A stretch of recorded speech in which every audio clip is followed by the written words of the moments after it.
Crap. I wrenched the steering wheel over to the right, causing the tires to scream in protest.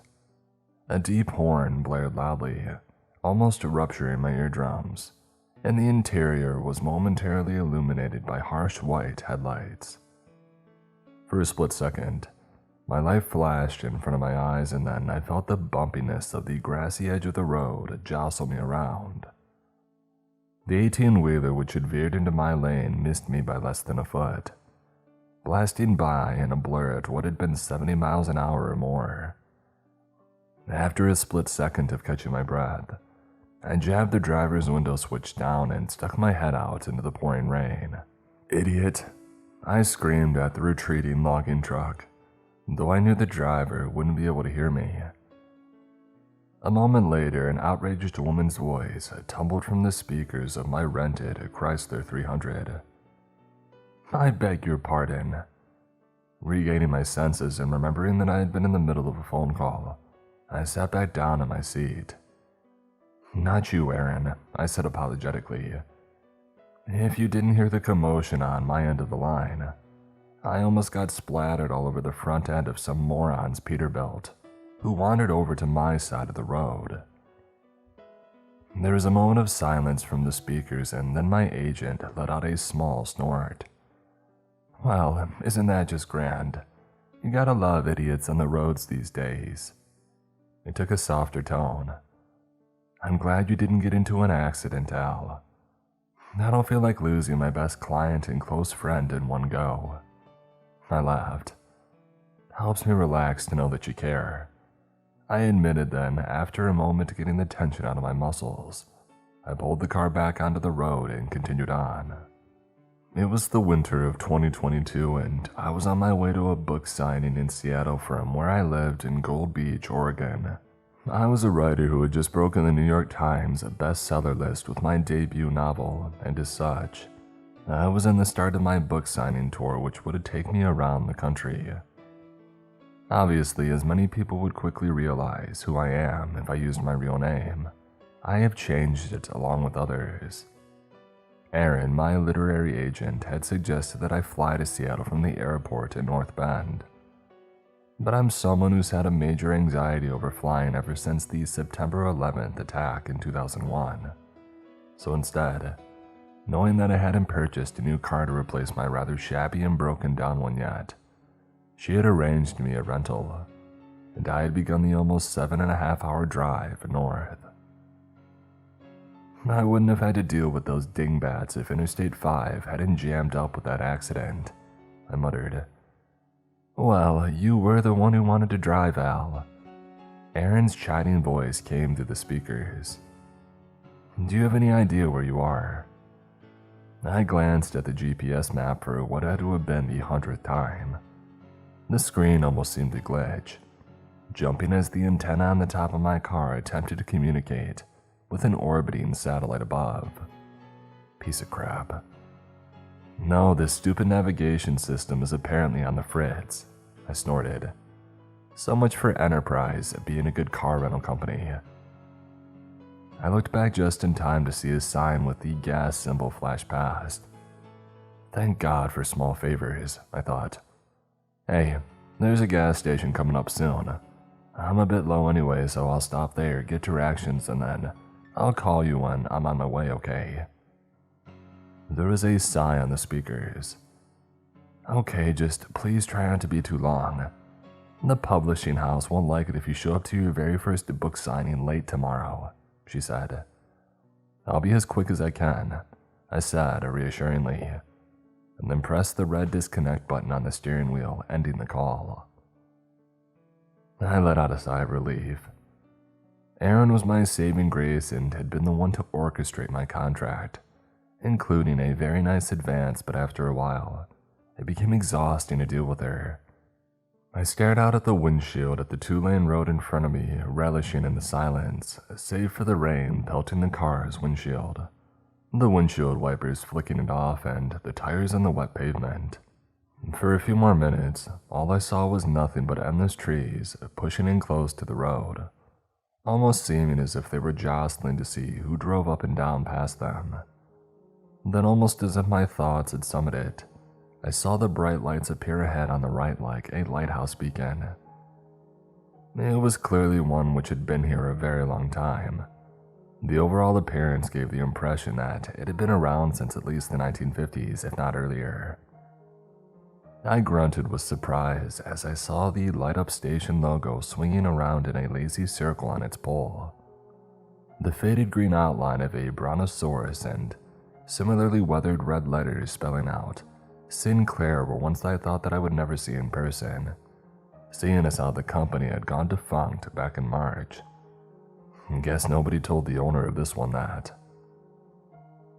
I pulled into the station, my tires driving over a small black wire which had caused a classic bell to ding loudly twice, somewhere out of sight. Pulling up next to the green pump, I shut the engine off and relaxed back into the comfortable leather, listening to the tick of the engine cooling down. As I closed my eyes, I could only hear the loud buzz of the fluorescent lights overhead and the rain pelting the metal awning over the pumps. I opened my eyes as I heard the rain peter out and I looked around, glancing at the analog clock on the dash illuminated by the overhead lights. 7:30 p.m. 10 minutes had passed. I sighed. Come on, man, I muttered and then quickly tapped the horn. The blaring sound of it almost seemed to shatter the stillness like a baseball through a plate glass window. Still nobody. Dang it, I whispered, and then I unbuckled my seatbelt and I pulled on the handle, using my foot to kick open the door. A bitingly cold wind smashed into my face as I stepped out onto the cracked concrete, causing me to flip up the collar of my coat in response. I glanced around, only hearing the sounds of the wind whipping through the trees, crickets chirping, and what had to be the hoots of an owl somewhere off in the forest beyond. The garage bays were open, and in the faded yellow light of what had to be an old incandescent bulb, I could see what looked like a 50s Cadillac and a 70s International Scout up on the lifts, but no mechanic in sight. And leaning back into the car, I leaned on the horn longer this time. Again, the sound reverberated off the trees and station. For some reason, I shivered at the noise. It almost feels sacrilegious to disturb the silence out here. I shook my head. Where the heck had that thought come from? I shook it away and waited another minute or so. There was still no sign of life. Maybe the station is actually closed. The thought was worrying. I hadn't seen another sign of civilization, aside from that idiot logging truck in 2.5 hours. I didn't know how far it was until the next town or gas station, and as good as the Chrysler had been on gas, I didn't want to try driving further on only a quarter tank. I decided to find out for myself, slamming the driver's door closed with a loud thunk. Stepping around the front of the car, I walked across to the open bays, the sound of my footfalls echoing back at me. I glanced around, noticing the spilled oil on the ground, and the mismatched tools, bottles, and hoses heaved unceremoniously on the bench in the back. But still, I saw no one. Great, I thought, looking up to see the bright moon begin to appear from behind the clouds. I had begun to turn and stride towards what had to be an office or a convenience store when the figure burst out of the door, nearly causing me to jump out of my skin. Gah! I involuntarily let out, receiving a good-natured laugh in return. Sorry, sir, I didn't mean to startle you, let alone make you wait so long. I caught my breath, and then let out a strained chuckle and looked up at the man. He appeared to be in his late 40s or early 50s, dressed in a green Sinclair jumpsuit adorned with the same green dinosaur in the front patch. The patch on the other side proclaimed the man's name to be Harold. The remaining hair on his head was slicked back, and he flashed me a smile with surprisingly bright white teeth. I held up my hand, giving it a little wobble, and gave a laugh of relief. Don't worry about it, man. For a second, I thought this place was permanently closed or something, I said, the steadiness returning to my voice. No, sir, just the fact it's only little old me'd working the night shifts, he declared, jokingly wiping his brow. I snorted and smiled. The man clearly had a decent sense of humor. I'm guessing you need gas, he asked, changing the subject to business and gesturing to my car. I nodded. Yes, please, if you could fill her up with regular. He nodded and then began towards it as I jogged back around, opening the driver's door and pressing the button to pop the gas cap. Harold let out a low whistle as he pulled the pump from its cradle. Very nice car, sir, he exclaimed, looking it over. It looks expensive. I shrugged my shoulders. It is a nice car, a Chrysler 300S, but unfortunately it's not mine. He looked up at me and cocked an eyebrow as he slid the nozzle in and pulled on the handle. It's a rental, I added quickly, realizing it sounded like I had jacked it or something. He seemed to relax. Oh, yeah, that makes sense, he said jovially. It's nicer and newer than anything we normally see out here usually. I jerked my thumb at the open bays. I would say you have people with good taste around here, seeing as how that's a 55 Coupe de Ville back there, I said. He laughed, nodding approvingly. I see you know your cars, he said with an impressed tone, glancing at the readout on the pump. I do love them, I replied. He looked back up at me. So, are you some kind of auto collector, a race car driver then? He asked. I shook my head. No, afraid not. I'm a writer. He jerked his head up, his green eyes seeming to twinkle in the fluorescent lights. A writer? Well, blow me down. I never thought I would get a god-honest writer in my station, he exclaimed, smiling. I nodded, feeling a slight sense of uncomfortableness wash over me. I still hadn't gotten used to the reaction people had when they learned of my profession. He pressed forward. What kind of books do you write? He asked excitedly. I write in the horror genre, honestly, I admitted, causing him to smile wildly at the news. Hey, horror's my favorite style of books to read, he said. I love everything from the old classics to Stephen King. He looked at me quizzically. How many have you written so far? I held up a single finger. Just one published. I'm actually on the way to a publicity signing right now. He nodded approvingly, and then looked back at the pump before speaking again. So, have you ever seen anything truly scary? I raised an eyebrow at his question. That came completely out of left field. What do you mean by that? I asked in return. He still watched the pumps but replied. So many horror writers that I've heard talk about how they've had their own frightening experience, whether it's a plain old scare or even a supernatural experience. It's what helps them write truly horrifying tales. Now he looked back at me. His face held a smile which caused me to inwardly shudder a little bit. It almost seemed far too wide for a moment. Then blinking, I realized it was just a regular grin, if not just a bit of an odd one.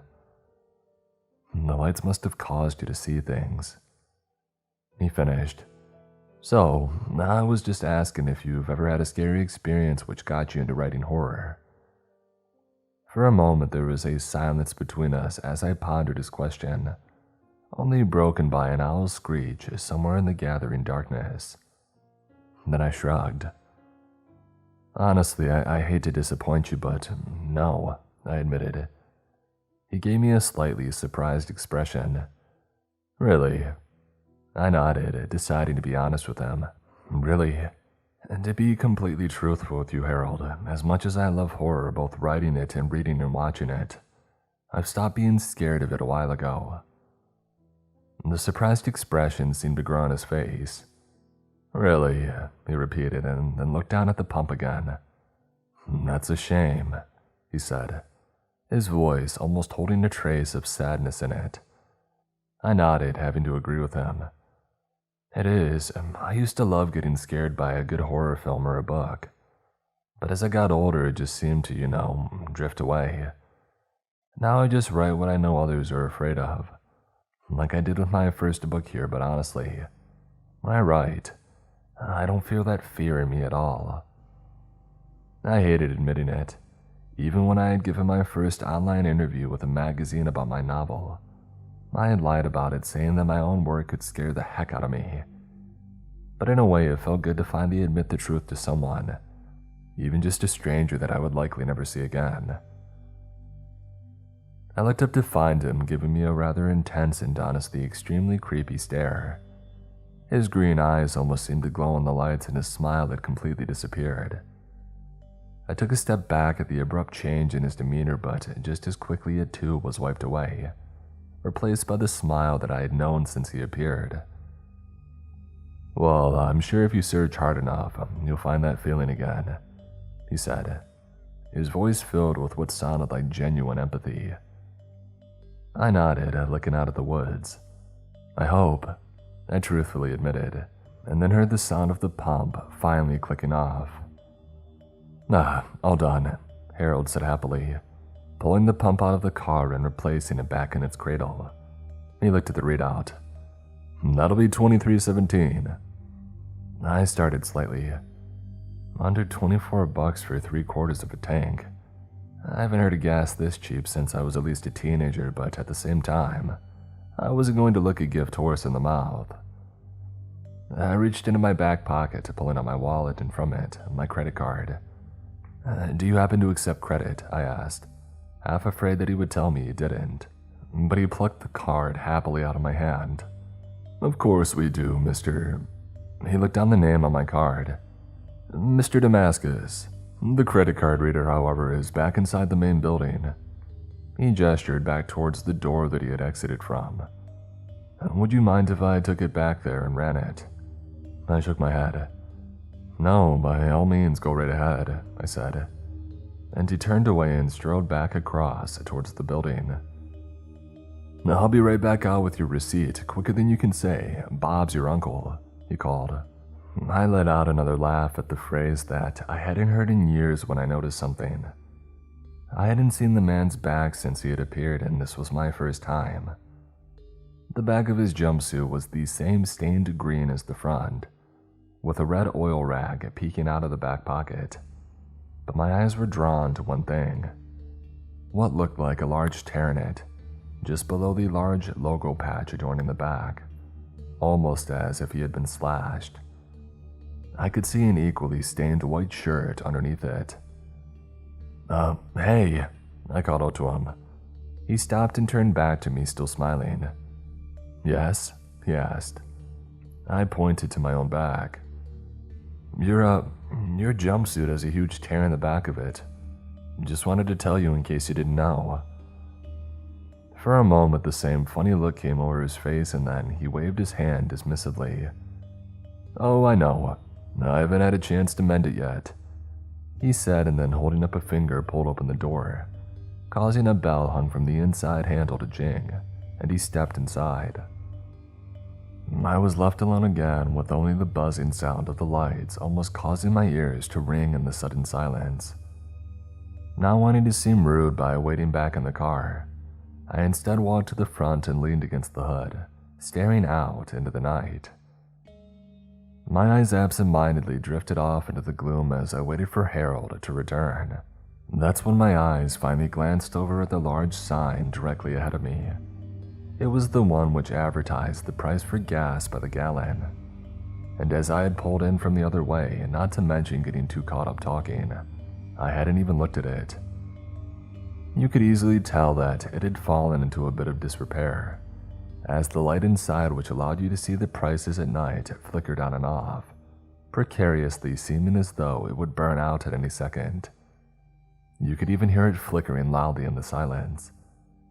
That wasn't what drew my eye, though. No, what drew my eye was the prices displayed on the flickering sign. "There's absolutely no freaking way," I whispered to myself. I scanned down but kept looking at the top two figures. 88 cents a gallon for regular. I felt a small wave of confusion fall over me. No matter how out in the middle of nowhere the station was, there was no way that it would charge that little for gas. Not to mention, It showed prices for both unleaded and leaded gasoline, something that had been banned since at least the mid-90s. As my mind attempted to process this, something else fully sunk in. The entire forest around the station had fallen silent, and I'm not talking a normal silence either. The crickets, the owl, the rustling of what I thought were deer or elk in the trees had vanished. Even the wind had seemed to stop. It was an almost unearthly stillness, as if the entire forest were holding its breath. It was beyond unnerving and eerie, to say the least, and it caused a shiver to shoot up my spine. The only sound that I could hear was the almost maddeningly loud buzz of the overhead lights, which seemed to drone like that of a growling creature. I realized every muscle in my body had tensed up, though I couldn't understand why. Sure, the silence is eerie, but it's nothing to be afraid of, I thought. As much as I repeated that thought to myself, I couldn't help but feel increasingly on edge in the stillness.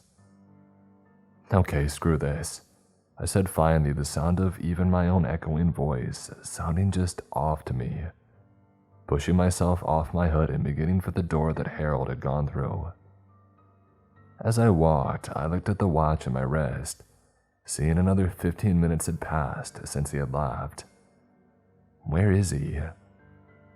Letting out a sigh, both of frustration and to try and relieve some of the odd sensation forming in my gut, I finally reached the door and reached out, gripping the handle.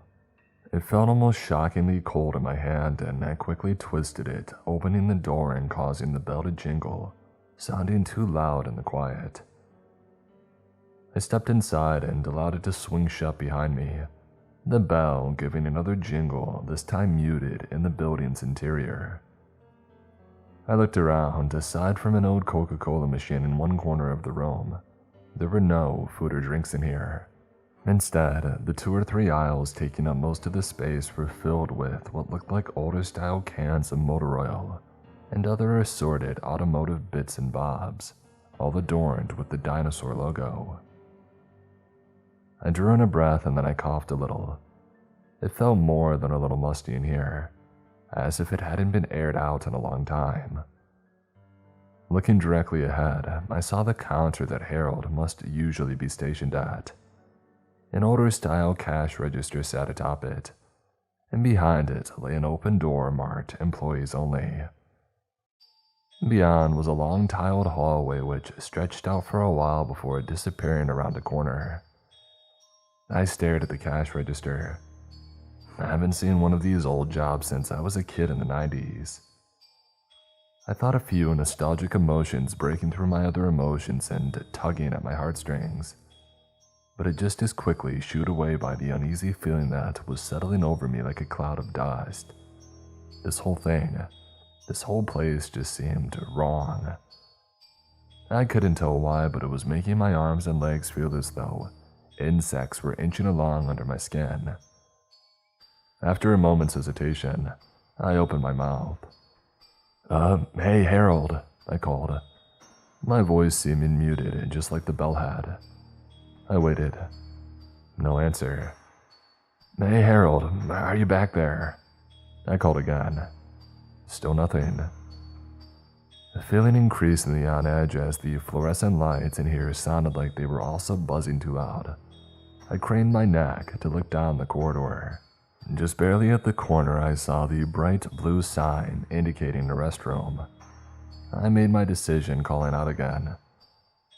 Look, if you can hear me, Harold, I'm coming over to the counter to use the restroom, okay? I can't hold it until I get to the next town. That was a lie. I hadn't eaten or drank anything in the last 2 hours to make me have to go.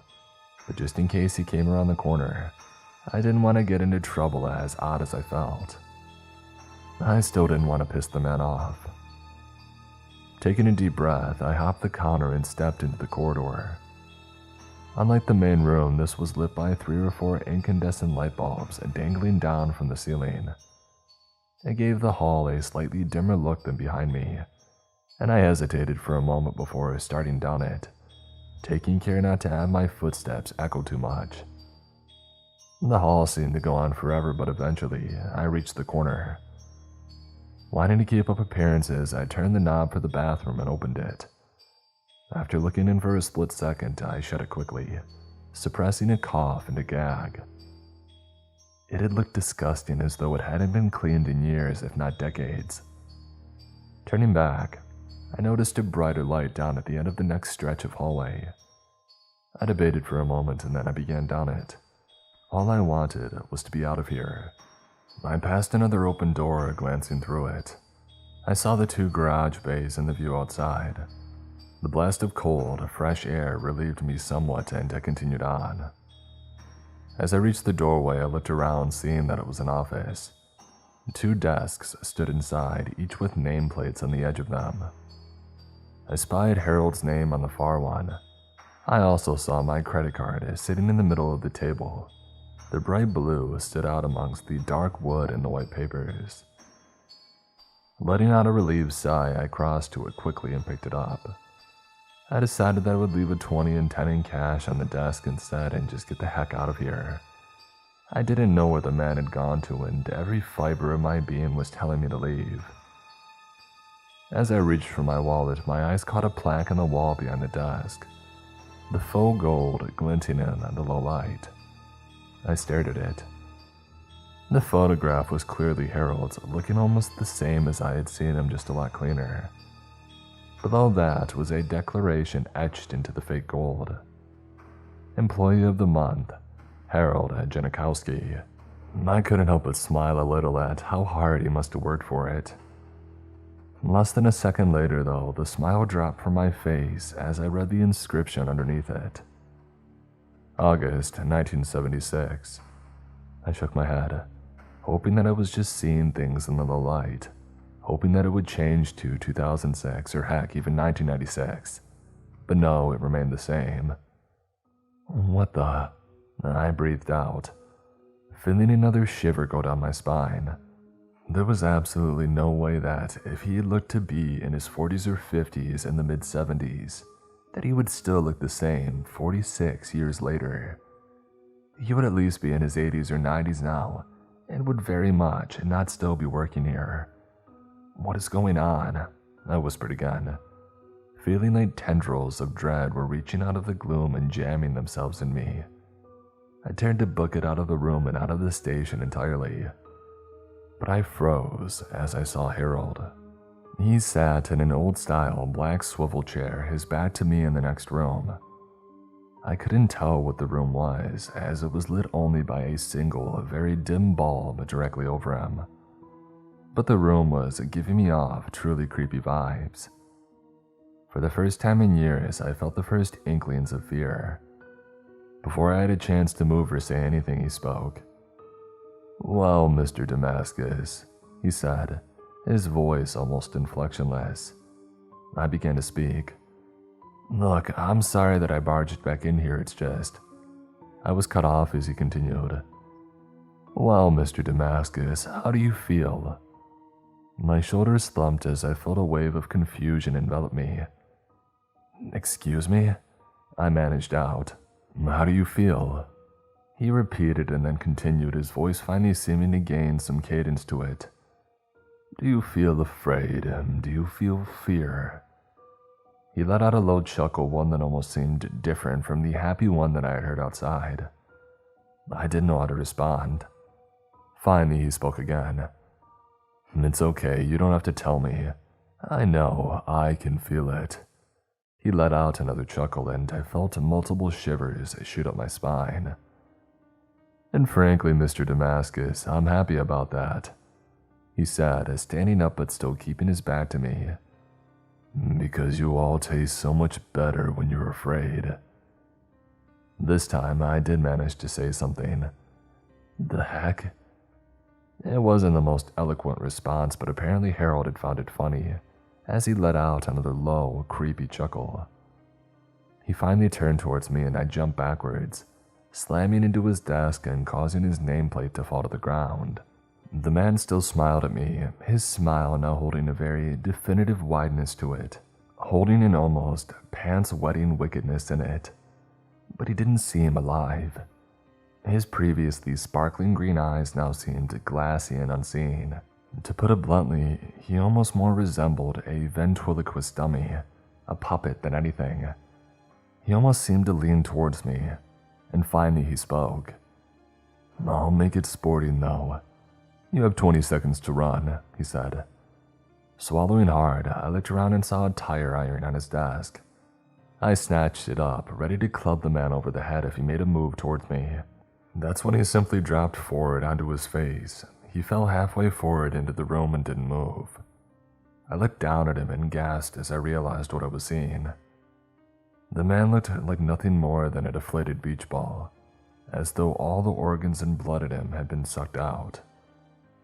I saw the tear in the back of his jumpsuit again, this time much more pronounced. Behind it, his dirty white shirt had been torn as well, and it revealed a hole in his actual back. I could see the white of his spine clearly visible in the yellow light. As I stared down at him, I heard a voice. This one, though, was not Harold's.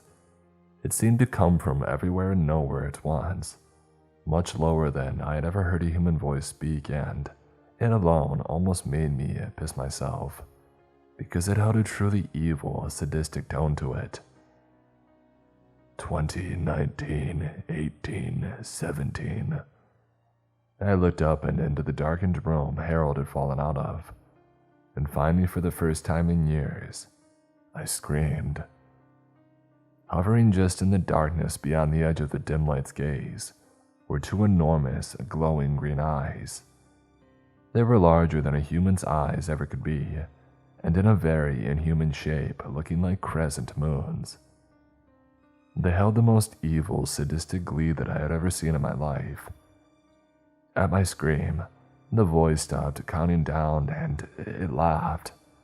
A great booming laugh that sounded like nails on a chalkboard. And then it began counting down again, the malicious excitement in it audible. 16, 15, 14. I didn't wait any longer. I didn't want to see what those eyes belonged to. I turned and sprinted out of the office, running down the corridor, my footfalls and panicked breathing echoing back to me like a gunshot. The corridor seemed to go on forever, and I couldn't understand why it was taking so long to reach the corner. Finally, though, I reached it, and froze. I was back at the entrance to the office. What the? Behind me, I heard the voice reach 10, and I began sprinting again down the hallway. It seemed to take even longer to reach the corner, and this time, I reached out to grab the corner edge, only to grab the wooded edge of the office door. My eyes widened, and I felt tears begin to fall from my eyes as I ran again. The voice continued as I dashed down the ever-increasing corridor. 7, 6, 5. I let out a strangled sob as I grabbed for the tiled corner, pushing off the edge of the corridor to snatch at it. Instead, I smashed into the wall next to the office door. I fell in a heap, trying to force myself up when I heard it finished. 3, 2, 1. Ready or not, Mr. Damascus. Here I come. As it finished uttering the last word, the voice dropped even lower, as if I were hearing the voice of the devil himself speak to me. I realized if I looked behind me now that I would see it. Standing in the middle of the office over its human puppet, I refused to look back. I knew that it wanted me to. Tears flowed freely down my cheeks, mixing with the blood from my head where I had slammed into the wall. Every horror movie death in movies and books flashed through my mind, and I knew all of them weren't even remotely as horrible as what that thing had planned for me. That's when I thought just a tiny glimmer of hope flashed through my mind, something that I had seen as I had walked down the hall to the office. I felt adrenaline coursing through me. I might die trying to do this, but I have to try, I thought. I heard the floor behind me rattle and I felt hot, stinking breath fall across the back of my neck. For a microsecond, I felt paralyzed with fear, and then I let out a strangled cry exploding into motion. I heard a bellow of frustration behind me, followed by a laugh. It knew once I had reached the end of the corridor, it would use whatever power it had to bring me right back next to it. It had power over this corridor. but it doesn't realize that it left a weak spot open. The thought still echoing in my mind, I ran, unable to keep myself from screaming this time as I dashed down the corridor. It seemed even longer than before, but as I reached the halfway point, I saw what I had been hoping to spy. The door into the garages stood open, almost hidden out of sight beyond a shelf of oil. I let out another cry, this one of determination. Behind me, I heard the creature stop laughing. Now it let out a bellowing cry of rage, realizing what I intended to do. I felt it begin to thunder up the corridor after me to snatch me up, the feeling of something sharp sliced across my back. And then I was leaping for the doorway and through it. I landed in a puddle of still, sticky oil underneath the Cadillac. What I saw now was rusting away with decades of disrepair. Not wasting a second, I jumped to my feet and ran for the open bay doors. Behind me, I heard a louder bellow, but I didn't look back. I burst out from inside the doors into the night, now laden with the sounds of the forest again. I dashed for my car, almost flying over the hood, and ripped open the driver's door. Crashing into the seat, I stabbed at the start button, for a moment terrified that, like the typical horror cliche, it wouldn't start. But to my surprise and gratitude, it did, the roar of the V6 thundering out. As I grabbed the knob to jam into drive, I risked one glance up, and I couldn't help but scream out again. The entire gas station had gone dark. The inside, the overhead lights, everything.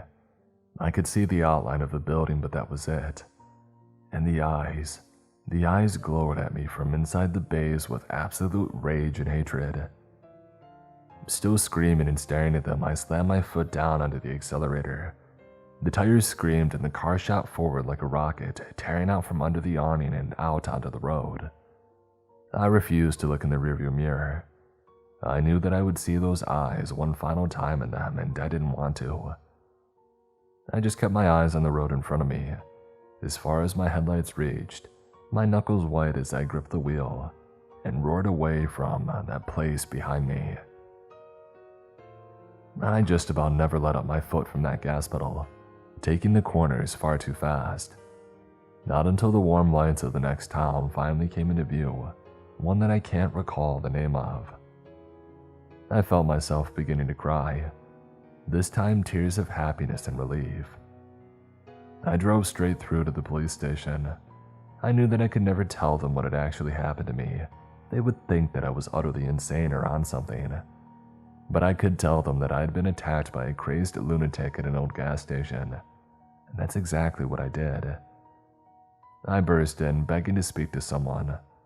The officers at the desk calmed me down and took my statement, taking it all very seriously when I showed them my back, which, as it turned out, had 3 deep slashes in it. But when I told them where it happened, confused looks came over both their faces. As a paramedic rushed in from outside to check my wounds, one of the officers walked into the back, returning with the sergeant on duty, an older gentleman in his 60s. "Please tell me again what happened to you," he had asked gently. I did, and when I finished, he shook his head. "Son, it couldn't have possibly have happened at the Sinclair station 10 or 12 miles back," he said softly. I stammered. "Why not?" I demanded, struggling for my words. "Because," he began, "it closed in 1979 after a huge fire had gutted it, killing everybody inside. It's been almost half a year since that incident now. I never made my book signing, which earned me a furious phone call from Erin. Her fury disappeared when she heard that I had been attacked. I told her that it had been from someone that I had pulled over attempting to help on the side of the road. I didn't want to repeat the same conversation that I had had with the police. They said they would try and find whoever had attacked me, but I know they never will. Not after they showed me a newspaper article, yellowed with age, showing the burned-out hulk of the gas station that I had been to, along with a very familiar photograph of a smiling man next to it. I still am a horror writer. The horror that I saw that night didn't stop me from writing.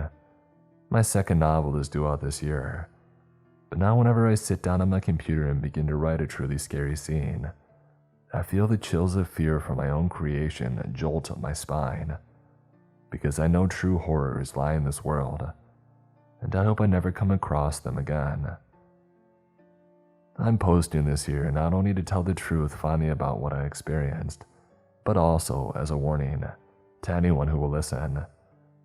If you're ever in the Pacific Northwest on a lonely 2-lane road in the middle of nowhere, and you happen to come across an old-looking gas station lit up with a green Brontosaurus logo spinning in the night, just keep your foot hard down and keep going, because you may not be as lucky as I was.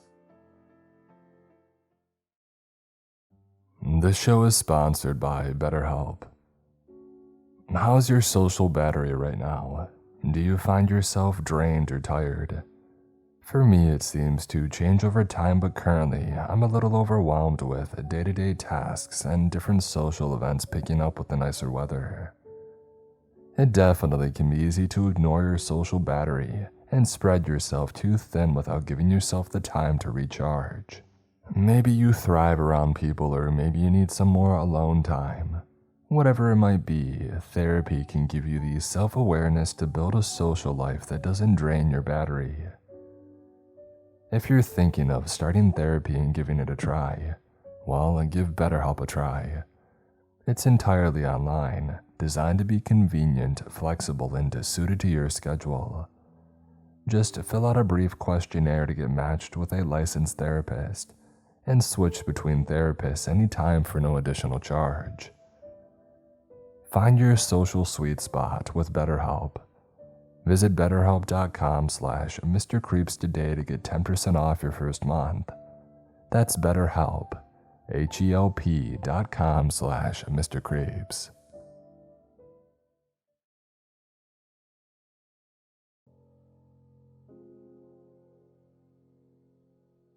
In 2016, despite how cliche it sounds, I was working as a private investigator in rural Oregon.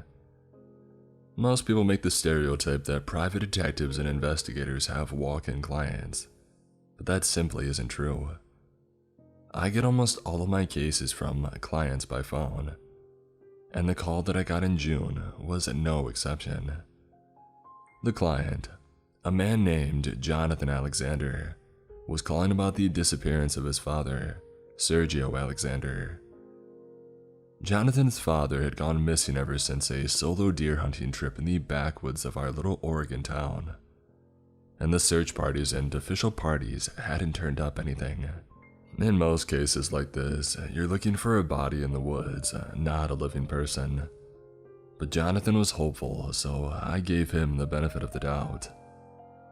In this case, I took my go bag, a duffel bag, and its contents were a bottle of water, a first aid kit, my Taurus Raging Hunter, a bag of Ziploc bags, and my wallet and phone and food. A Taurus Raging Hunter revolver might have been overkill, but I was planning to go into the woods. And the woods can be a dangerous place. This part of Oregon was stocked full of cougars, mountain lions, bears, wolves, moose, and some others. And almost everyone carried a heavier firearm when going into the backwoods. The first place on my schedule was Jonathan's house, where I would meet him in person and have an interview. As I pulled up into his dirt driveway, I got a sense of the person that he was. His house was a 20-foot trailer stuck to the ground, with a backyard and patio facing the mountains. "Are you Jonathan?" I asked the man waiting for me. He was tall, at least 6'5", and wearing a checkered button-up, a trucker cap, and jeans. "Yeah," he replied. "You're Inspector Jacob, right? Come inside, I'll tell you the details. I also have some things that could help you, depending on how willing you are." I walked inside the trailer, and the interior was everything that I expected. The walls were lined with taxidermied bass and catfish, as well as several mounted deer heads and rifles propped up on display. A dirty kitchen with piles of dishes in one corner, and a small two-person table on the other. Jonathan, John for short, and I sat down. Jonathan offered me a beer, but I declined. I never drank on the job. I started with the regular questions. Well, where was he last seen? Who was with him? What happened leading up to the night of the disappearance? John replied, telling the whole story. My dad, Sergio, was a hunter and fisherman. Hunting and fishing were his life. He always had a rifle or a fishing rod. He's in his 60s and was in the military for 7 years. Had a few tours in Afghanistan. On that night, he wanted to go solo buck hunting in the evening, so I dropped him off on a dirt road near his favorite spot. He didn't come back for 2 days. This was somewhat normal. He sometimes would hunt overnight or just got lost. But after a week passed, I got really worried. I could feel that something was wrong. I could feel it to my gut. I called the sheriff and they organized a search party for 3 nights. We went in every direction, covered all the ground, and you know what? Not a single thing. Not a candy bar, no footsteps leading past his spot. No trail, nothing. After he was declared deceased, I went on myself to search. I know that he's still out there. I know it.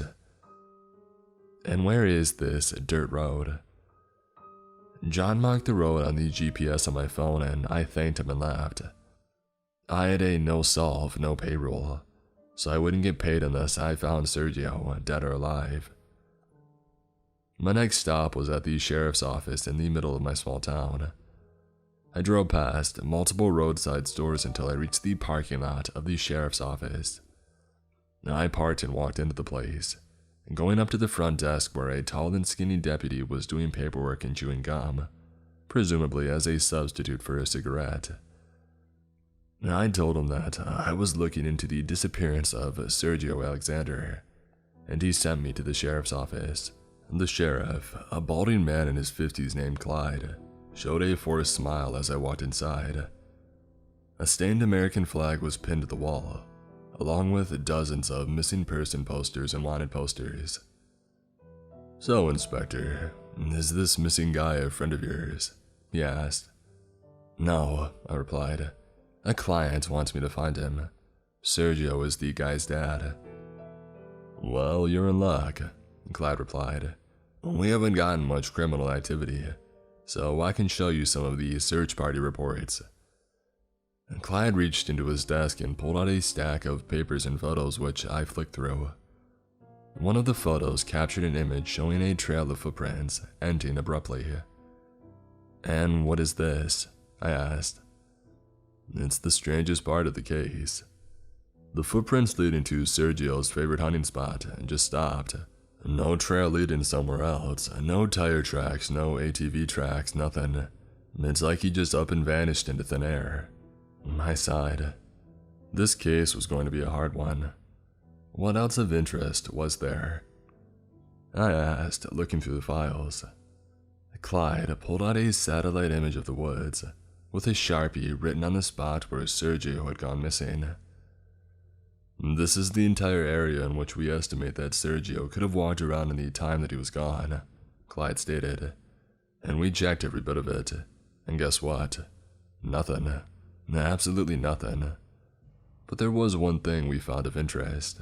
Which is? I asked. Well, there is a pattern. Every time we checked a place, we heard Sergio's radio coming from somewhere. I raised an eyebrow, and Sheriff Clyde continued. But it was very, very faint. Could barely hear it. And another strange thing was when we went to search for Sergio, in the entire area that he went missing, all the birds and animals were quiet, even the crickets. As soon as we had left the area of the supposed disappearance, the sound all came back. I checked my watch. It was early evening. After jotting down all the notes that I could gather, I thanked the sheriff and I left. My next stop? The woods. By the time I pulled up to the dirt road in my pickup truck, it was well into getting dark. This wasn't the ideal time for me to search through the area and find clues. Every detective knows how important the first 45 hours are. The place was exactly as John had described it. It was extremely rural, just a few miles away from a mountain range, and it was completely silent. The forest should have been alive, with birds chirping, wild turkeys moving about, crickets chirping, but the night was dead. Turning on my headlamp, I found Sergio's footsteps from when he was last seen and started combing through the area. Just like Clyde and Jonathan had said, the trail abruptly stopped in the middle of the woods. Nothing. No other signs that Sergio was even there. It was as if he had just up and vanished. Suddenly, I heard some rustling behind me. It was fully dark by now and nobody should have been there beside me. The sound came again, except it was now in front of me, but just out of reach of my headlamp. "Who's there?" I yelled. "Show yourself, I'm armed." For dramatization, I flicked the revolver holster from my Taurus on my belt. Suddenly, something tapped me right in the back. I didn't have time to pull out my gun, and considering that whoever was doing this was probably some drunk guy, I wouldn't need it. I turned into a Mike Tyson haymaker in the thing's direction, and ended up hitting a tree and nearly breaking my wrist. In the split second that I was proud of my Mike Tyson haymaker, I realized that I had punched a tree, and that my knuckles were actually bleeding. Whoever was behind me, if there was someone behind me, they were long gone. And that was when the laughing started. Actually, it was more like a cackling. A weird, crazy, and unnatural cackling. Whatever you would call it, it was unsettling anyway. I pulled out my revolver designed to drop bears and fired a deafening shot into the air. The laughing, everything stopped for a bit, and I almost let my guard down. And then I heard something whisper, just an inch away from my ear. It said, "Leave this place." And the next thing I know, I hear the sound of a million running footsteps catching up to me, and I get the heck out of there. I ran right out of the woods, fast enough to outrun Usain Bolt. Adrenaline is one heck of a drug. I jumped in my pickup truck, turned the engine, and peeled out of there all in record time. Whatever was behind me was still chasing me behind the car. I looked into the rearview mirror to try to look at the thing, which was running at least 80 miles per hour to keep up with me, and I saw nothing. Well, it wasn't a conceptual nothing. It was nothing in the sense that it was nothing my brain could comprehend and understand. There was a huge, blurry shape running after me, dark as the night and fuzzy around the edges. It was as if somebody had taken a huge mass of static from an 80s TV, made it into some sort of creature, and put it on a dirt road at 9 o'clock to chase some poor private investigator. I turned the road, drove down the road until I reached town. The thing was obviously gone. I parked at a gas station parking lot and threw up once my body realized how much running I had done. The next day, I headed to a woman named Meredith's house. I had heard about her from when I was at the bar the night I saw the demon thing by some paranormal junkies who were interested in what I said. Meredith owned a teen plant shop at the edge of town, having the shop based on the first floor of her house. She also knew a thing or two about paranormal entities, the occult, monsters, ghouls, and, well, you get the gist. I pulled up into the driveway of her shop and knocked on the door. "We're closed," somebody, probably Meredith, yelled. I looked at the store hours taped on the front door. Today was a Friday, and according to her, probably outdated store hours chart, she was, as a matter of fact, open. "You're open, so stop being lazy," I yelled right back. Meredith ground and opened the triple lock door. In person, she was a short Latino woman with long black hair and a purple beanie, and wearing a trench coat and jeans, which was not totally suspicious. "What do you want?" she snapped. What I want is to know what is in those woods. And lady, don't piss me off, I'm still hungover. You studied the paranormal and supernatural, or am I wrong? No, you're not wrong. Good, because yesterday I got bullied and chased by some weird demon thing while looking for a missing man in his 60s. Meredith's face went pale. I taught myself how to learn and read expressions that people make, and by the looks of it, she knew exactly what I was talking about. Come in, come in. I might be able to help you. Like Jonathan's house, I was easily able to tell the interior of the house from the outside. There were plants everywhere, on the walls, growing in giant pots on the floor, as well as shelves stocked full of beakers and test tubes, and a few bags full of strange substances. I sat down on a worn-out couch while Meredith assessed my situation. First of all, who told you about me? She asked. Some British fellow named Ron, I said, but then again I was drunk, so it might have been a John or a Bob. How did you say this thing looked like? Big, dark, and blurry. I couldn't actually see it since I was at least 800 feet away, but it was running 80 miles per hour, whatever it was. Huge, it must have been over 20 feet big. Did you look at it directly? Meredith asked. I answered plainly, no. I looked at it through the rearview mirror though, and even then I couldn't see it very well. Must be why you're alive. What was that? I asked. What you just described is what we in the business call nagalagkus. Nagalagkus, I muttered. The heck is that? No one really knows, Meredith replied.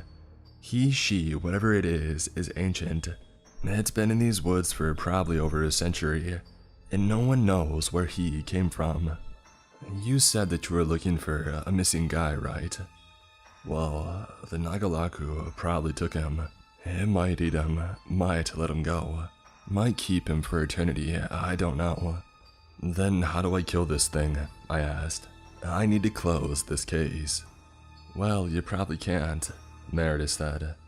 But whatever you do, don't look directly at it, or your mind will literally melt at the unfathomable horror, and you will die. Do not look at it. Don't look at the demon thing, I said. Gotcha. Do you have, any herbs or materials that will stop it from hurting me or doing anything? I do, actually. It's white ash, blessed by a shaman. If you sprinkle it over yourself or any weapons you have, it should be more effective against any supernatural being. Meredith stood up and walked toward a cabinet, and pulled out a large Ziploc bag of white ash, which seemed to glow and vibrate, and she handed it to me. This ain't free, she said. It's $100. I sighed and reached into my wallet, and pulled out $100 in cash, and handed it to Meredith in exchange for the white ash. Hey, Meredith called out as I packed up my stuff and headed for the door. Yeah. Be careful. Like that was even possible. I got out of there and drove to the gas station, where I planned to get my supplies for the hunt to find Sergio Alexander. But before that, I needed to fuel up. I bought incendiary rounds for my revolver that the gas station surprisingly sold, and I ordered a pineapple pizza while listening to Piano Man by Billy Joel. After I finished up and threw out my garbage, I had devised a plan, which involved flares, a bottle of vodka, a huge jug filled with gasoline, and a Molotov cocktail. The cashier, a guy named John, seemed very interested in the thing that I bought from the gas station. He was a tall guy in his 50s with a graying beard, a trucker cap, and a military attitude. What are all these things for? He asked, as I heaved the heavy gasoline tank onto the counter, along with some other flammable and extremely dangerous things. Oh, nothing, I answered, trying not to sound suspicious. Just trying to take care of a pest problem. But John didn't see that as nothing. You're going into the woods, ain't ya? I was caught off guard by how easily and accurately he knew what I was doing. Yes, I replied. Well, I'm off work after the shift, so I'll come with you. Or I could just report to the police that a private investigator is buying suspicious amounts of flammables and gasoline, along with a .45 Magnum incendiary rounds for a Taurus Raging Hunter revolver. "You Army?" I asked. "Yeah," he replied. "Been in the Marines and the Navy for a couple of years. Had 5 tours in Afghanistan." I didn't see any reason why John shouldn't come with me, and besides, I could use his military and combat skills, which might be useful. And I wasn't going to carry a 55-gallon tank full of gasoline in the middle of the woods alone. "Fine," I said. "Let's do this." A few hours later, just as the sun was setting, John and I got out of my pickup truck in front of the woods. John had brought his trusty 12-gauge packed with Dragon's Breath rounds and a mini flamethrower. John would be my backup and the bait, while I carried the gasoline tank duct-taped to an explosive Molotov cocktail. The plan was, we go to the woods, to the spot where I had last been attacked by the Sagoth, and wait. Once we had heard a sign of him, we would both put on our blindfolds to avoid having our souls sucked out by the unfathomable sight of the eldritch cosmic horror. "You ready?" John asked. "Yeah," I said. "Just don't shoot me while you have your blindfold on." We walked into the woods in silence, and after a mile or so, I reached the spot where Sergio was last seen. We sat there and waited an hour or so until all the noise suddenly stopped, and I heard the sound of something massive dragging across the forest floor. "Put on your blindfold," I said, putting on mine. "We can't risk seeing this thing." John nodded, grinned, and put the blindfold on. Whatever it was, it sounded massive. It said, in a demonic and ancient voice, "Leave this place." John and I fired a shot into the direction of the voice, and although my bullet missed by a mile, the old man's shot was a direct hit. Although I couldn't hear it, I saw the light from the blast of fire, the sparks and flames coming from the barrel of John's shotgun, and it hit the demon monster. The thing screeched and we moved back a few steps, still blind. And without warning, the ground opened up beneath us. "What the?" John and I fell into the cavern beneath us, 6 feet down. "You okay?" I asked. "Never been better," John replied. "Where are we?" I lifted my blindfold and looked around to see that we had fallen into a subterranean tunnel that led deeper into the earth. "Anyone there? Please help!" A voice screamed, presumably Sergio's based on these circumstances. We ran down the tunnel and searched for Sergio, and we found the man, lying on the cave floor with a broken leg. "We're gonna get you out of here," I said. But I could hear a screech come from the entrance to the tunnel, as the monster crawled down, breaking the walls. I reached down and picked up the tank of gasoline, had my eyes closed and waited until the monster was just close enough, my heart beating. "Get out!" I lit the Molotov, yelled at John to take cover, just as the beast got within a dozen meters in our range.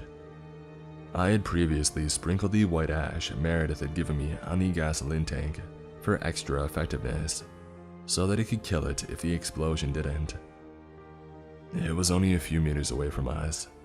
I lit the gasoline bomb and threw it, and as it exploded, I grinned. "Gotcha."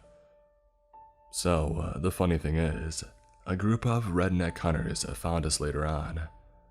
They had apparently found the hole in the explosion crater and investigated. John and I had suffered some mild burns from the enormous gasoline explosion, but the missing guy Sergio came out harmless besides the broken leg that he had already had. The redneck family dragged us all the way to their pickup truck and then drove us to the hospital, where we all got treated for our injuries. Sergio was found and reunited after a long disappearance, and Jonathan paid me in the thousands, with the money I didn't expect him to have.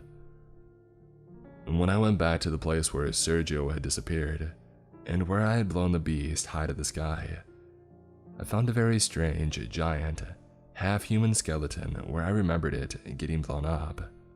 Sergio Alexander was found and I had killed one of the things that went bump in the night. Case closed. Today's episode is sponsored by Ghostbed. Did you know that you'll end up spending 1/3 of your life sleeping? That's a huge chunk of time, so it's important to make your sleeping needs a priority.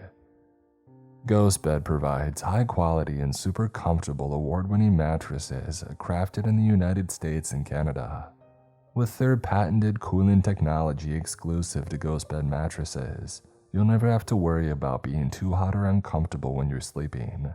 Ghostbed mattresses, sheets, and pillows are made from premium materials designed for durability and comfort. And they also come with a 101-night at-home sleep trial on all mattresses and pillows, and over a 20-year warranty, plus free shipping and returns included on mattresses. Are you ready for a more comfortable night of sleep? Well, visit ghostbed.com/MrCreeps. And because we're all about sharing the love here on Creepscast, use the code MrCreeps to save 50% off your purchase site-wide. That's right, 50%.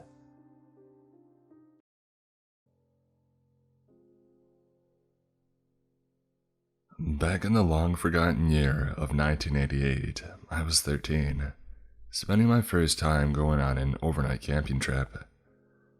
Back in those days, there was limited options for entertainment. My parents were going to go crazy with me running around the house for the entire summer. They had put together some money to send me away for a trip to the lake for 3 days. I packed my bags right away, feeling excited that I was finally being trusted going somewhere overnight without my parents. The group was made of 6 girls all around the same age, with 2 adults as supervisors. They held 3-day camping trips every weekend in the summer and normally had a bigger turnout. For whatever reason, we had a smaller group, which was fine by the 2 adults that were taking care of us. Herding 6 barely teenage girls around the woods was a hard enough job. The first day went smooth, despite our bursts of energy threatening to sabotage the trip. We each got into pairs as a tent buddy. We needed to set up our tents on our own, or mostly on our own. Katie was my tent buddy. We started off strong, setting up, but needed help putting the last few poles into the packed dirt. I knew Katie from school, but wasn't in the same class as her. She was a shy girl, but we got along just fine. The other girls started to tease her because Katie was the youngest, yet the biggest girl of us all. In that moment, I decided to defend her during the weekend, and we kept working away at the tent, ignoring the other girls until they had lost interest. Proud of our work setting up our tent, we treated each other to treats that we had stashed away in our bags. After lunch was finished and cleaned up, the groups went down to the lake to swim. Hours went by. All 6 of us started to get along, and by the time we needed to return to the camp for dinner, we were all so exhausted we let the adult supervision teach us important facts along the way.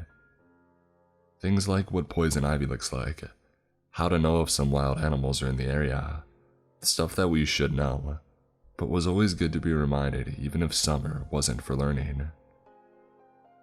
Drew wanted us to roast hot dogs for our dinner. He was finding it difficult to light a fire using a flint kit. He wanted to teach us a new skill. After a few minutes of a pack of hungry girls complaining, he gave up, digging out the lighter instead. Stacy was our other supervisor. She was a pretty girl, only about 20. When you're 13, that seems pretty old.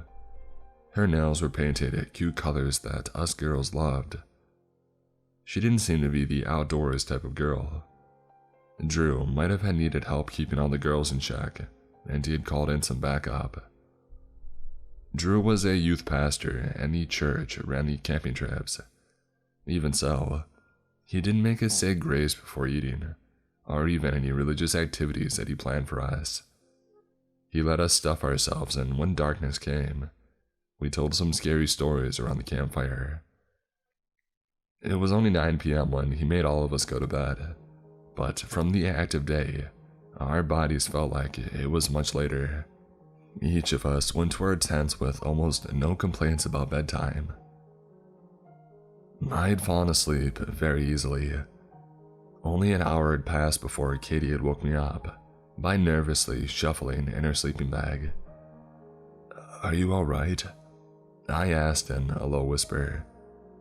"Sorry, did I wake you up?" she replied back in the dark. "Nah," I lied. I wondered if she needed to go to the washroom. A porta potty was set up pretty close by. "Do you need to go to the bathroom?" I asked her. I couldn't see her face in the dark. I rustled around looking for my flashlight.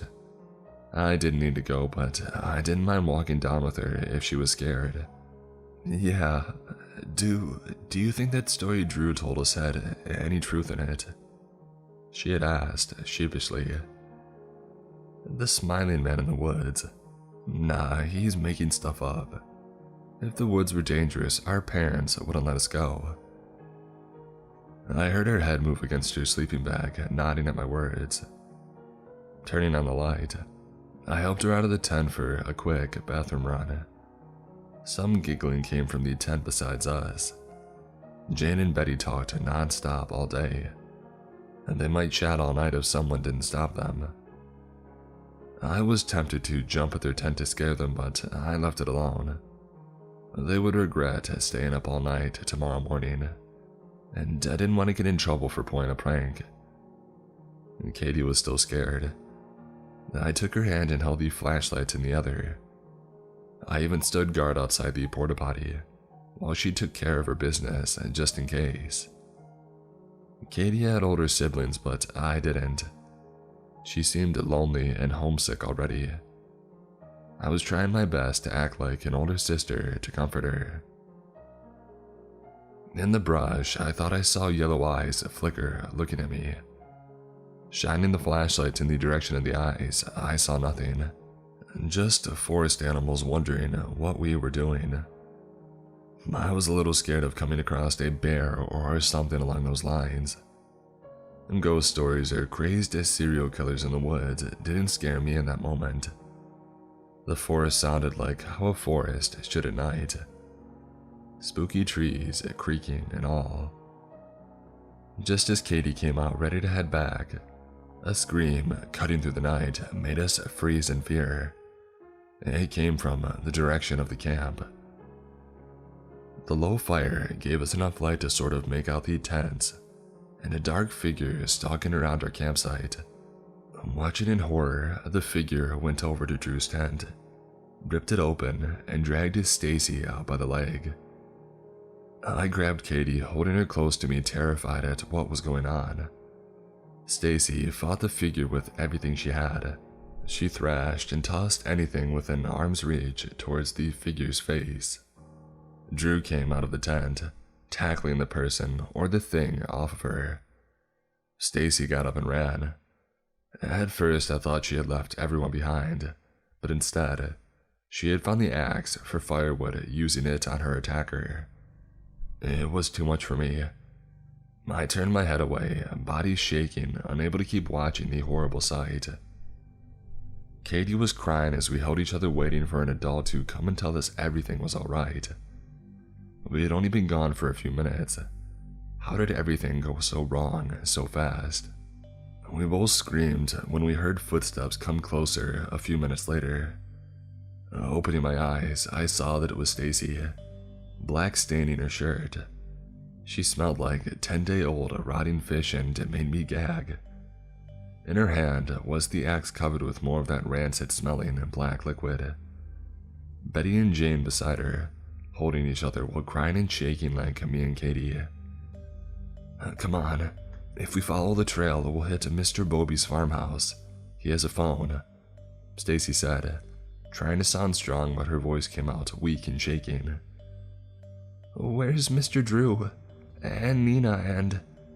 I started to say the other names of our missing campmates, but my throat closed up and only a sob came out.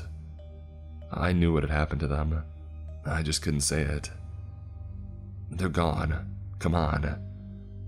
Using her free arm, Stacy scooped it up behind us to get us to start walking down the trail as fast as our small legs would carry us. Once we had started walking, Stacy kept both hands on the axe, and I was in front both hands on the flashlight, guiding her way as Katie kept her arms around my waist. Betty and Jane still sobbed behind us, no matter how hard they tried to choke it down. My hand shook. Every sound made me think something was just beyond the trees, waiting to jump out and take us. My eyes darted around, trying to see everything at once, making me dizzy. The farmhouse was a half-an-hour walk away at the best of times. Drew's car was closer, and I wondered why Stacy wasn't leading us there. I assumed Drew had his keys in him when the figure took him, or Stacy didn't want to stay at the camp long enough to find them. When you're so young and scared, you don't think about other escape plans. You only accept what the adult tells you. I got another whiff of the horrible, rotten fish smell when the wind shifted. And gagging and eyes watering, I refused to stop. Minutes passed and the smell decreased enough to make me stop choking on the bile rising in my throat. It was only then that I noticed Betty was the only one still sobbing.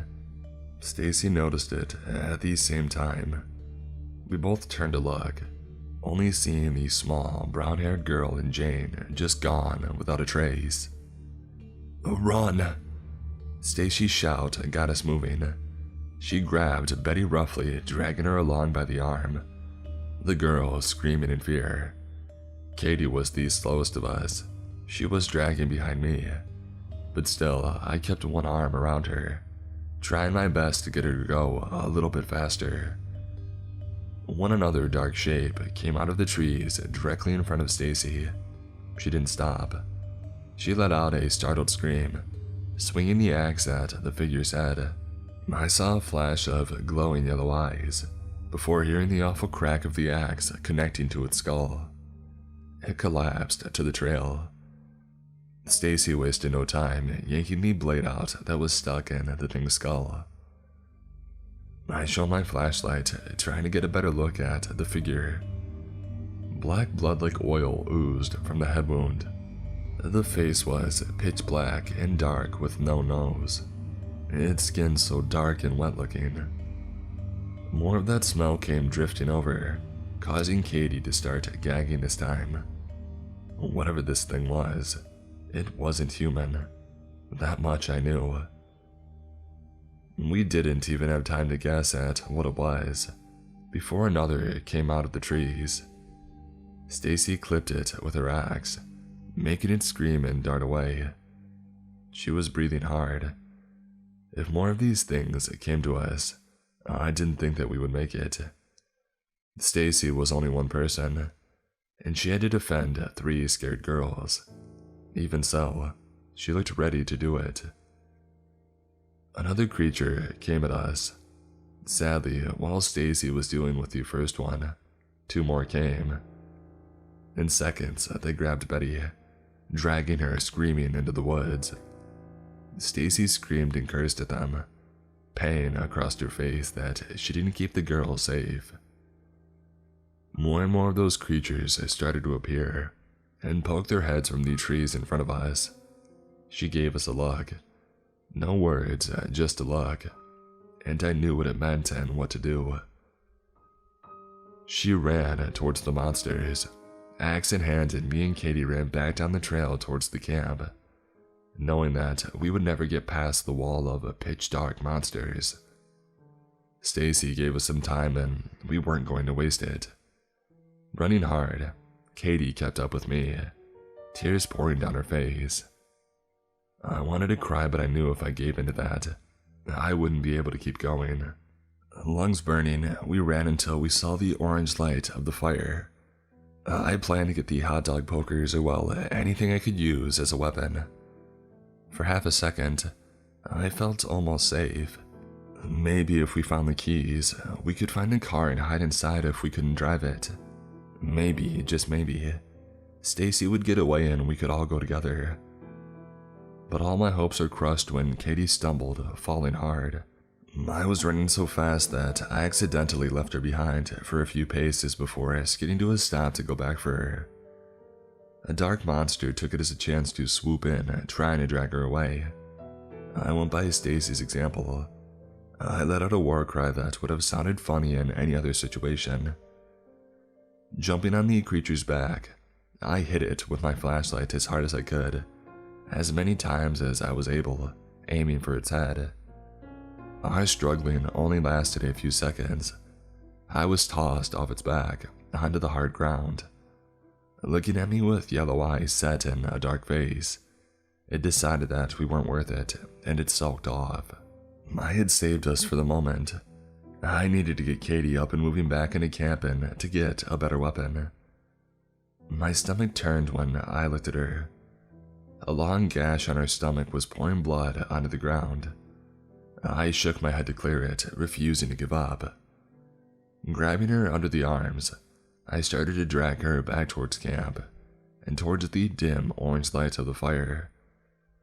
I knew some basic first aid, but already was sure this was far beyond what I could help with. Leaving her behind was not an option just yet. Horrible wound or not, I needed to at least try and help her. I was sweating and panting by the time that I got her by the fire. I kept repeating how sorry I was that I needed to drag her, and hurting her while doing so. She was very brave, and kept her sobs very low for my sake. Digging around in Drew's ruined tent, I started to look for anything of use. Just normal camping gear, no weapons I could see, and no car keys. I grabbed the first aid kit, another flashlight, and some scissors.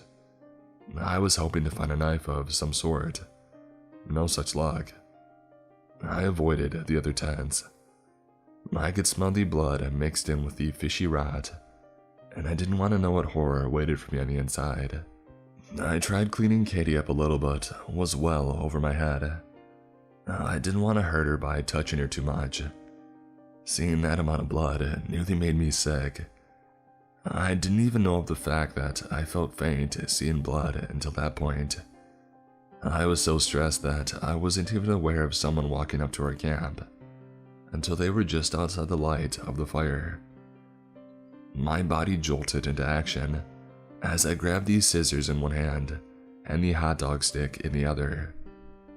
The black, blood-soaked axe came into view, and for a brief moment I thought that Stacy had made it back. That was not the case. A man came into the light, dressed in baggy clothing that hung loose on his thin frame.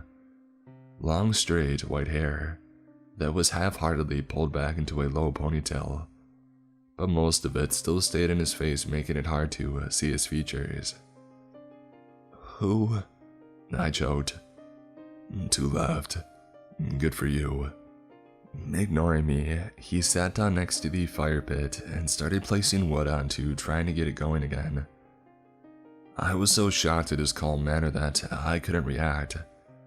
A soft cry from Katie brought me back to my senses. I need help. My friend is hurt, and there are things in the woods that are eating everyone. Stacy had that axe. Is she alright? Did you see her? Please, tell me something." "No. Please help Katie first. She's really hurt and I'm so scared. There's a lot of blood and I don't." Once the words had started, they just kept coming. They poured from me without any thought of what I was saying. I was having a meltdown. "Stop talking." His voice was so loud that it kept echoing through the woods for a few seconds. I wasn't frozen in fear by the sound, and dropped all my makeshift weapons. I had never had an adult just snap at me like he just did. A tense second passed between us. Rubbing his temple, I saw regret flood over his face from getting angry with me. It only lasted a second before he regained his tired, worn-out look. I went over to Katie about ready to burst from stress when he also came over. He held a hand over her wound. I looked in amazement as most of her blood just faded with a wave of his hand, and her gash closed a little. Not much, but it looked better than before. What? I asked in a very small voice, just in case he would yell again. With a long, suffering sigh, he went back to the fire, back turned to me. I have a migraine. Your friend may last through the night if she's lucky. What about Stacy? Did you see her? You don't need to worry about her anymore. His cold tone nearly brought me to tears. I wanted nothing more than to just start crying and shouting, but Katie still needed me. This man might be able to help us. Breaking down wouldn't help us get out of there. Glancing up, I saw yellow eyes in the dark and I trembled. The creature saw us, head poking out from the trees a few feet away, drool dripping from an open mouth of sharp teeth. When it saw the man next to the fire, its eyes widened in fear, and it darted back into the woods. Those monsters are scared of you, I stated after I saw the strange sight. Looking over his shoulder at me, his eyes narrowed. He didn't want to talk and he didn't want to hear me asking questions. Until I got some answers, one of those things was going to happen. I'm like their boss. They need to follow certain rules and they broke the first one. Only 7 of them should be in this area. It was 10, but I cut the number down as a punishment. I've killed the extras, so right now, 7 are in the woods, he explained. He sounded tired for how young he looked, under his bleached white hair. I wondered if he was sick or something. The other rule is they can only kill 1 human per night. So 7 of them can kill 7 humans. So far, they've killed 6. My throat caught again. Gripping Katie's hand, I hope it comforted her enough to calm her down after hearing such news. We were the last 2 left of our group. Fear seeped into my bones, making me feel cold even as the flames started to rise in the fire pit. They can still kill 1 more, right? I asked hoarsely. He didn't reply. He only gave me another look over his shoulder to confirm the fact. Even after it sunk in, I felt a little sense of relief. The monsters wouldn't attack us. I could just stay there or around the man and be safe. Looking down at Katie, my hope fluttered away. Unless he could heal her more, there is a very big chance that she wouldn't make it through the night. I needed to get to the farmhouse and to a phone for help. Can you carry her for me? We need to get out of here. She'll die if I don't call someone to help her.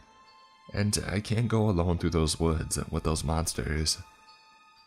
My voice started out strong, but soon it went back into a begging and pleading tone. I'm staying here all night. My head is killing me. My eyes darted to the axe, tempted to threaten him with it until he listened. If he could kill those monsters in the woods, I had no chance of getting him to go along with my plan. If I went, I might die before I got help. If I stayed, Katie might die before sunrise. The world was so unfair at that point. I held her hand so tight that it must have hurt my new friend, but she didn't complain. Stay here with me, Katie said finally in a weak voice. I looked down at her, really wanting nothing more than to do just that. Staying meant risking her life. I wondered if she was considering that when she had asked me. She might have just wanted someone to be by her side while she was scared and in pain. Please, can't you heal her? I begged once again. I've done as much as I can. It's not my job to help out humans. I don't care which one of you lives. Only that those creatures don't break their last rule, and I'm forced to kill them. You should kill them all. They killed... I couldn't get the words out. I thought of Stacy and Drew and the girls that I spent the day with. They were gone and there was nothing I could do about it, aside from hate the ones who had done it. It's just their nature. Although that fact might be impossible for humans to understand. You have been on top of the food chain for so long. You think it's a tragedy when one of you dies, when in any other species, it's just how life is. My gut stirred with a white-hot rage. I wanted to attack the man in front of us, whoever he was. I knew giving into my emotions wouldn't help. I just let myself cry, and held Katie's hand hoping it felt like she had a sibling with her in that moment. I knew what my decision was, and I needed to get all the crying out before I followed through on it.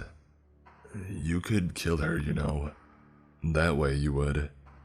I didn't let him finish. I tossed whatever was close to me at his head. He raised a hand to deflect the attack, making these scissors flying off into the darkness. I thought he would be angry at me, but he just looked at me, a little stunned by my reaction. I'm not killing her. Katie's a sweet girl who is going to live a long life and do so many good things. She's not dying tonight, and I'm making sure of that. Standing up, I went over to the axe, wrapping a hand that could barely fit around the handle. It was heavy for me, but I would need to manage. Rubbing the tears from my eyes, I looked around for the flashlight, ready to leave to the farmhouse. Grabbing it, ready to go, the man stopped me by standing in my way. What's your name? He asked, and it made me stop and blink. Savannah. I told him, not knowing why he had asked. I'm Liren. I'll give you a little bit of help. Earring. I had misheard his name. No, never mind. Let me borrow the axe. I pulled it away from him defensively. I didn't want to trust him after he had treated us, but didn't have any other option. Letting him take the axe, he held it in one hand. In the other, he ran a fingernail across his thumb, hard enough to make it bleed. Pressing the thumb to the axe, the wood faded, turning into a solid silver. The black blood disappeared off the weapon, until it was pure and glittering in the dark. When he gave it back to me, I found the now silver axe, light enough for my small body to handle. This is all I can do. You have to fight through this on your own. You may have a weapon now to increase your chances, but don't get cocky out there. And I know this is hard to ask, but please, don't kill those monsters if you don't need to. I don't like it when my creatures have senseless deaths. Killing for food is one thing, but gripping the new weapon in one hand, I found it suddenly very heavy. Liren, whoever he was, cared about these creatures. He didn't want them to die if he could help it. He must have had a rough time being the one to kill them when they had broke their rules. No wonder why he looked so tired and pained. I nodded at him and looked over at Katie. She still hadn't sat up. I wasn't even sure if she was aware of what was going on. If I died and she lived, she would never forgive me for leaving her. I just needed to make it for her sake. Giving them both one last look, I ran off back down the trail, new flashlight guiding my way. I didn't know where the farmhouse was, but I remembered hearing I just needed to follow the trail out and I would see it. I used up a lot of my strength running for a few minutes. Forcing to pace myself, I slowed down while looking out for yellowed eyes in the dark, not feeling safe in the slightest. Shortly, I passed the spot where Stacy had made her last stand. Tears threatened to make me stop. I didn't see any traces of her, only the bodies he had left behind. Stepping around these scattered remains, I breathed through my mouth, trying to get over the smell. When I get a few feet away from the area, I heard a crunchy noise behind me. Turning and shining my flashlight back, I gasped, seeing 4 creatures in the middle of the trail. Long fingers snatching up pieces of the fallen, and sharp teeth tearing apart the dark flesh. They looked at me, but they didn't stop eating. If the 4 stayed there, I only had 3 more to worry about somewhere in the woods. And quickening my pace, I went on. Every sound put me on edge. Sniffing the air to see if I could smell if any more of those monsters were coming close to me. 10 minutes passed without any issues. I thought that I saw some yellow eyes watching in the woods, but they didn't approach. The silver axe might be keeping them away. After all, they had the bodies of my campmates and their fallen to eat. Why go for someone with a weapon when they had some free meals all over the place? I thought I was in the clear when a figure came out of the trees, stopping right in front of me. I knew which one this was. It was the one that had hurt Katie, and the one that I had smashed my flashlight on. One eye was closed and the other looked at me with such hate. I knew that he wanted to eat my guts for the damage that I had done to it before. It bolted towards me before I could move. A clawed arm grabbed my shirt, lifting me up just as I swung the axe down into its shoulder. Letting out a scream, it tore the axe out, tossing it aside. And then, for some reason, it tossed me as well. I sat up, feeling bruised, to see where I had struck it. The wound was burning and flaking the dark skin. I scrambled in a panic to get to where my axe was. Without any rational thought, I darted off into the woods, with the thing screaming, following behind. I dropped my flashlight and I ran blind into the woods, without any idea of what I was doing. I should have stayed on the path, but it was too late for that now. The thing was chasing me, wanting to kill me. It was injured, but I still didn't have much of a chance against it. I ran, feeling as if my legs would give up on me at any moment. Tears stung my eyes, and branches cut my face. But I still ran for Katie's sake.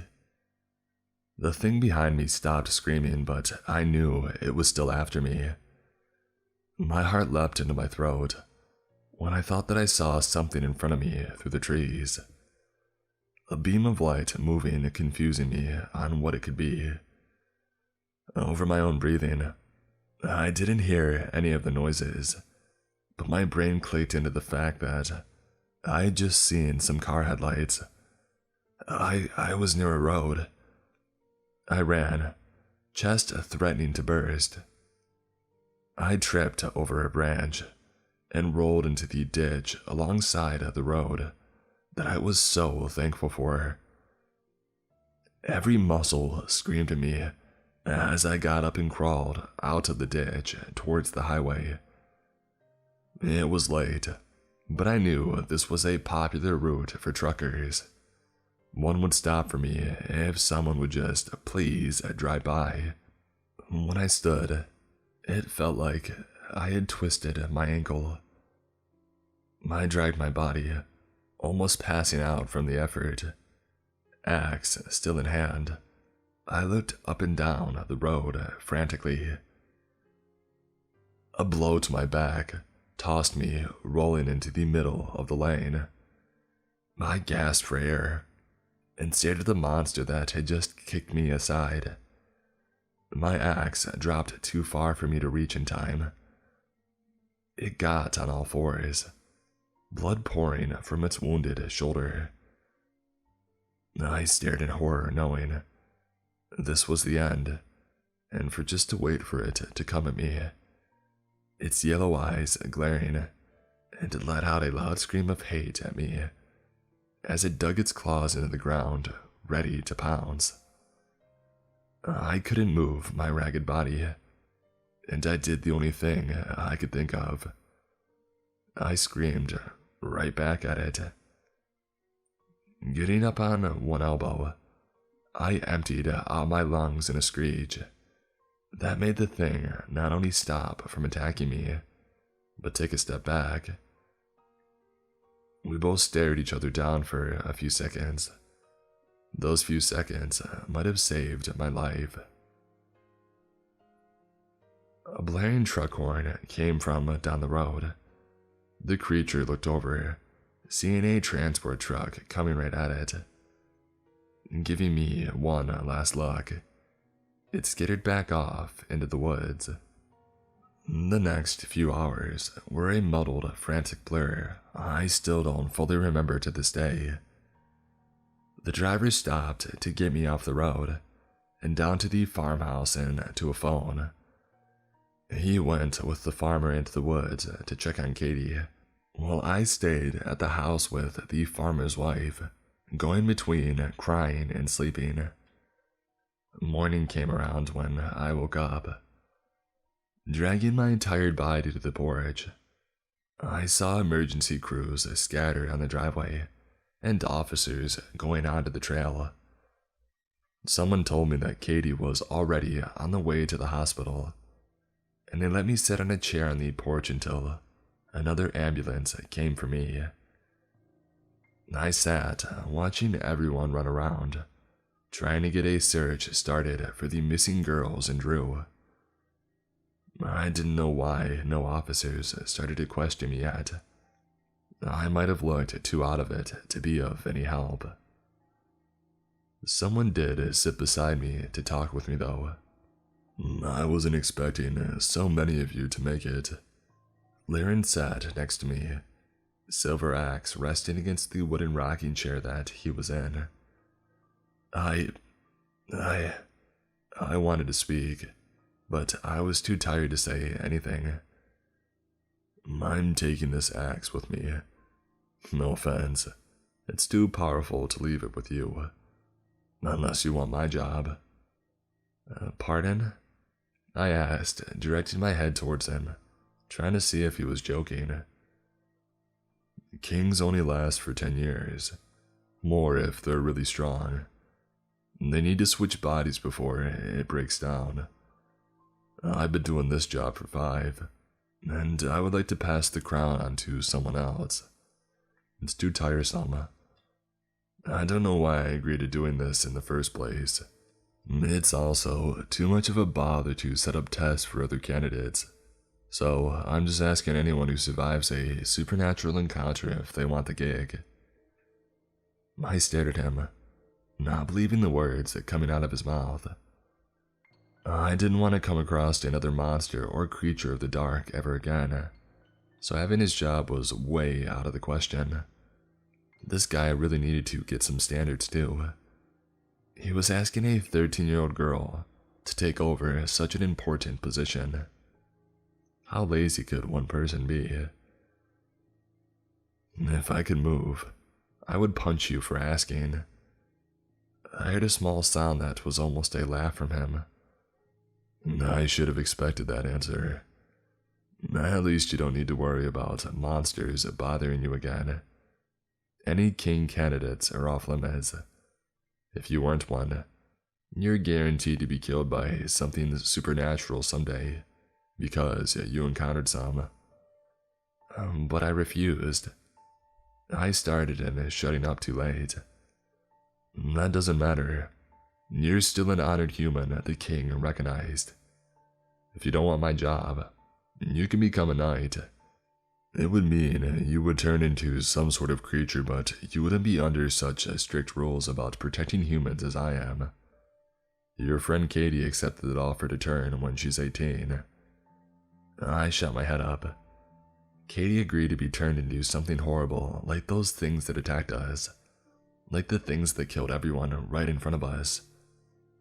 My knee-jerk reaction was anger, but the reason why she would agree to such a thing came to mind. She was hurt badly, nearly died and powerless to help me as I risked my life to save her. She might have wanted to get some sort of strength to ensure that she never felt like that again. You don't need to answer right away. Heck, You can ask to become a knight or the next king right before your death. So, just let it stay in the back of your mind. He stood up from the chair, with the axe over his shoulder and he stretched. I'm leaving and I hope I never see you again. It wasn't the nicest of goodbyes, but I appreciated the thought behind it. Standing up, I was ready to talk to the cops even though I didn't have a good story for them. I stopped when Liran looked over towards the trail and gave a small, impressed whistle. Looks like I miscounted last night. What an embarrassing mistake. What I saw made me run past him and down the dirt driveway. Stacy was on the trail, coming out of the woods, being guided by officers wrapped in a blanket. She looked beat up but was still alive and walking. I didn't care about supernatural kings or knights. I only cared about getting to Stacy and hugging her for fighting so hard to save us. Today's episode is sponsored by Rocket Money. I've been trying to save some money for a while, but it seemed like my bank account was stuck. Thankfully, I heard about Rocket Money and gave it a try. Turns out that I had a bunch of subscriptions that I was paying for that I had forgotten about.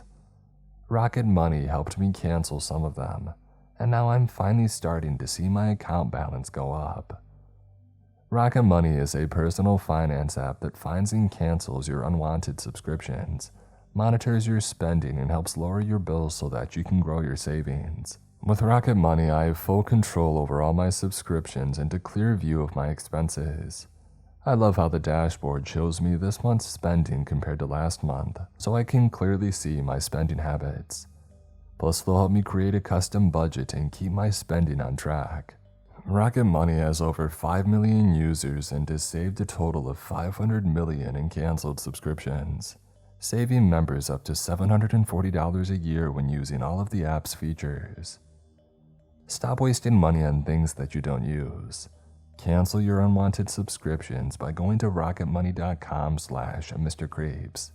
That's rocketmoney.com/MrCreeps. rocketmoney.com/MrCreeps.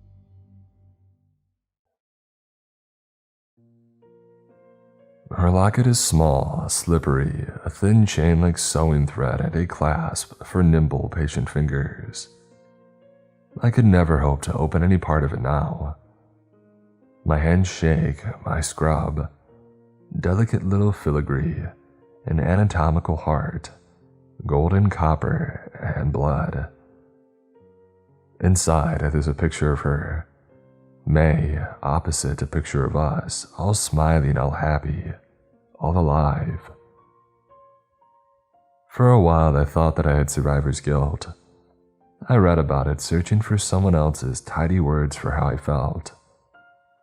PTSD with one measure of empathy and another of overthinking. A vestige of these horrible acts originally. I should have, and why didn't I, at their most insidious? But I don't feel guilty, not really. I feel lonely and I feel afraid. I still feel afraid. I did blame myself for what happened at one point. I had been drinking a lot. Maybe if I hadn't been, I would have noticed something, taken the signs more seriously. But I guess that we had all been drinking. We felt safe. 3 friends camping. Normal. May was supposed to move to Philly for a job that you couldn't stop her from smiling about. She was proud, excited, finally a bona fide adult at 28. Peter and I were happy for her. We were, and our weekend was supposed to be a last hurrah. But she was leaving and our trio was going to be different. Less fun and spontaneous and more grown up. Peter's wife, Corinne, was pregnant, so that would have forced a change too. But they had been trying for a while, so May and I had gotten used to the idea of being a spiritual aunt and uncle. Peter's baby would eventually learn to make cocktails, and we would invite the little thing into our group as an apprentice. Corinne wasn't thrilled when I planned aloud. But eventually she laughed despite herself. Peter laughed more. Infectiously big and thunderous, a husky laugh that could shake the shadows from the corners of a room and make you wonder how you ever had felt crappy in the first place. Man, I miss that. I need that. He had one of those laughs the first night as May frowned indignantly and I smiled over one of my several whiskeys. He had brought a Tupperware for something that he had called Cherokee stew for dinner. May was giving him a woke earful about appropriation, and Peter had made a joke about possibly being part Cherokee. They fought like friends, a stupid, circular argument, goading but drinking all the while. Eventually Peter said that May didn't have to eat it, that she could have trail mix or a granola bar. Oh, I'm gonna eat it, because unlike your pasty butt, I am part Cherokee. Silence. I laughed first, and then Peter, and then all of us, and then, whoa, what the heck was that? Peter's eyes lost their twinkle. We had all heard it. A shriek in the darkness, piercing and desperate. I don't know, it sounded like a... I second-guessed myself, not wanting to ruin the mood, but May was happy to oblige. "Oh, woman, should we... what do we do?" We waited a moment and listened. Nothing but the chirp of crickets and the crackle of logs. Maybe it's just kids. Peter offered as solemn and hopeful. She, whatever it was, it didn't say help, right? May was tense, searching the air with her ear the way that a deer might.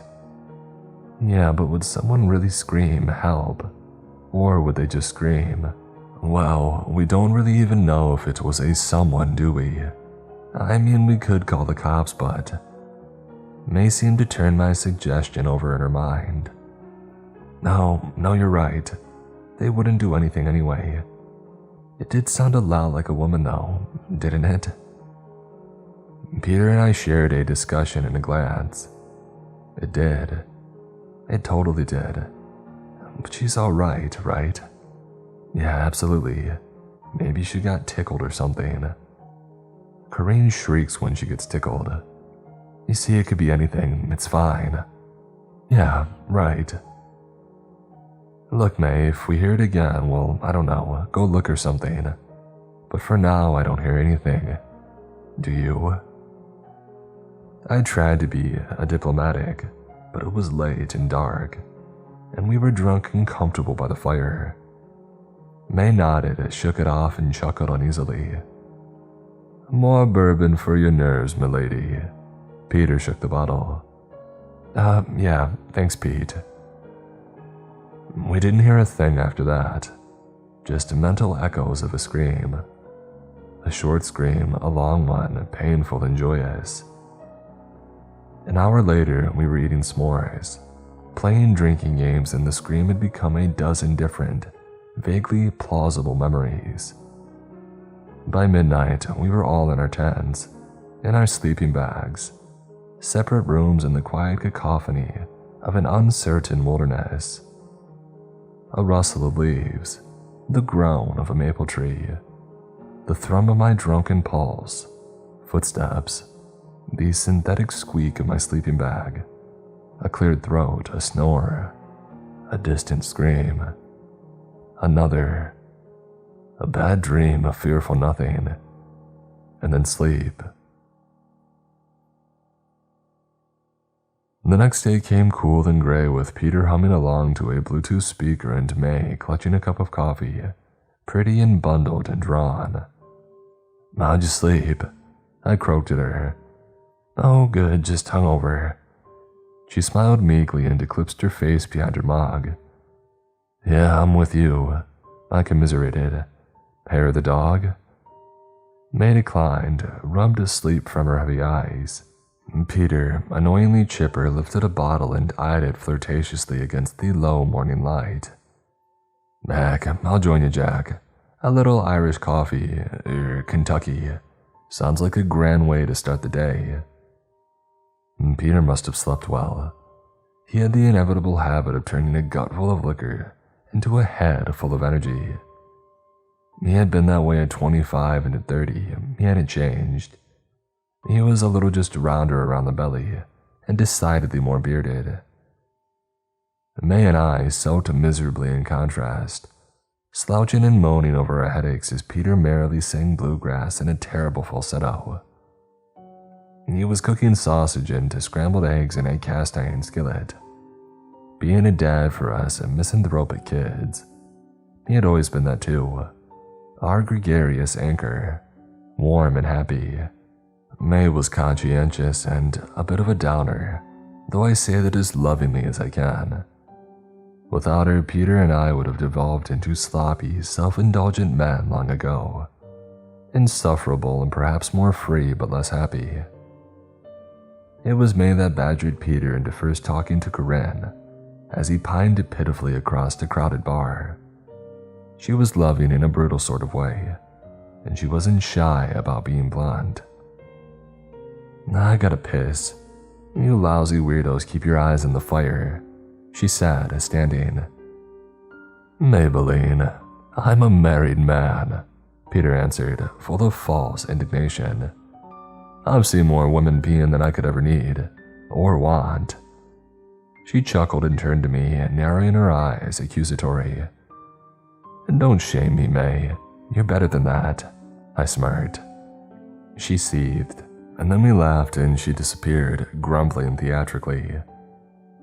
A moment later, I filled Peter's melodic calm with what seemed like a neurosis. "Hey, Peter, this is gonna sound crazy, but after we turned in last night..." "I heard it too, man," he said, turning the sausages. "I called the ranger station before you and May woke up. No one's missing, but they said to keep an eye out." He was staring then, no longer smiling, pensive. It made me feel oddly settled, and then I thought, "You're gonna be a good dad, Peter." "Yep, I know." He sipped at his cup. "I've been watching Bluey, this Australian cartoon about dogs. I've been taking notes." He never showed a hint of trepidation about becoming a father. No doubts, he had things figured out. And now I hoped that we could give May some peace of mind when she got back. I was sure that she had heard the screams too. Her face said as much. But when she had returned to camp, she looked frantic. She tore open our bag of food and started rummaging. "Where are the marshmallows?" "A snack attack, I like it." "No, Peter, where are they? Did one of you finish them last night?" I shrugged and Peter shook his head. May looked pale. "What is it?" I asked. "What's wrong?" "Well, you have to come see." She grabbed my arm and I followed and stumbled through brush and stopped at a nearby clearing. I saw what she was raving about. Marshmallows scattered across the ground, crawling with ants. Gross, I guessed, but not worth the worry. There was something else, the screams maybe, but something more too. "I think they're ours," May whispered. "Okay, so we've got a raccoon problem. We'll be more careful, it's not a big..." "Jack, they're arranged. I mean, am I crazy?" I didn't get that at first, but when she said it, I saw it. They were laid out like stick fingers, kind of. Maybe not. "Hey, if this is about those screams last night, Peter called the ranger station. They said that nobody's gone missing. No one has reported anything. It was probably just some kids messing around.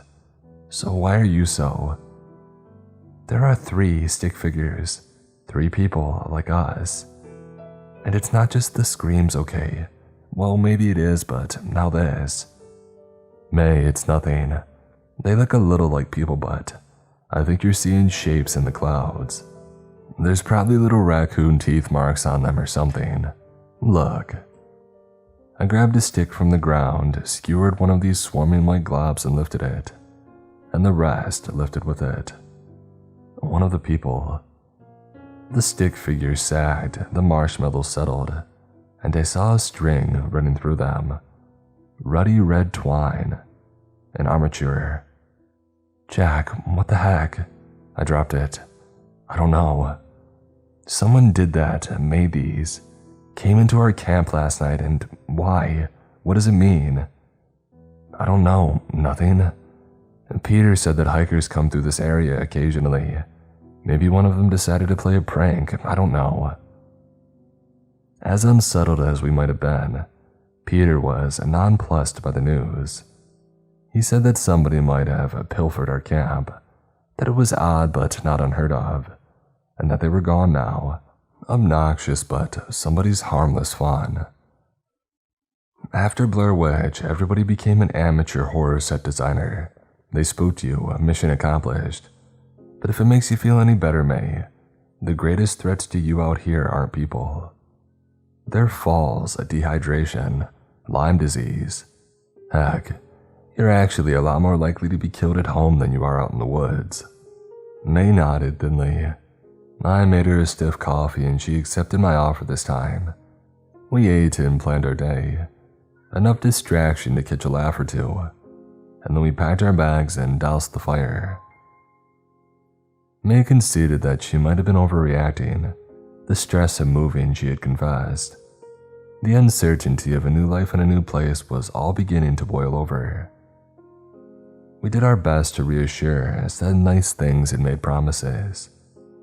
By the end of the day, she was smiling and teary, and Peter had moved our discussion to a quarry for the day. Peter's uncle had owned the land where we had set up camp, 100 or so acres of low mountain wilderness, with a working tree farm at its eastern edge. Pretty rugged country that Peter had been roaming since he was a kid.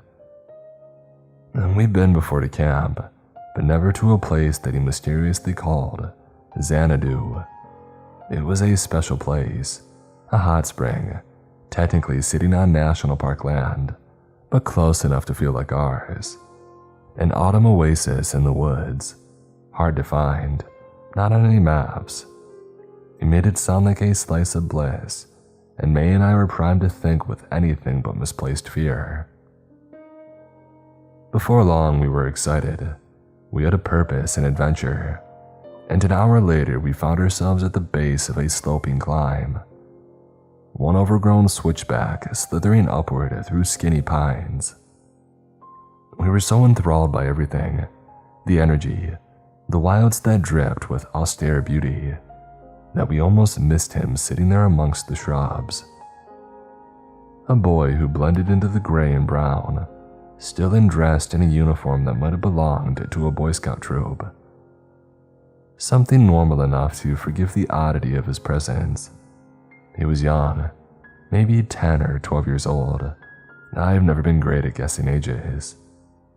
And he was ratty, dusted in dirt, alone and almost smiling. And Peter became immediately paternal. He bombarded the kid with questions. Was he okay? How did he get there? Did he need help? Food, water? Where were his parents? The boy was strange, ragged and aloof, answering Peter's questions only exactly as they were asked. He was okay. He walked there. He didn't need help, or food or water. His father was up in the mountain. His mother was in the ground. And he said it just like that. Mama's in the ground. It was unsettlingly matter-of-fact coming from a child. No sorrow or happy pretense about heaven. Flat. Peter brushed it off and kept interrogating. Do you want to come with us? No. Why'd your old man leave you here? To talk to the park ranger. And the ranger's up the mountain. Yes. Maybe it's about the scream. May cut in. Crap, I thought we had gotten past that. And I didn't want to.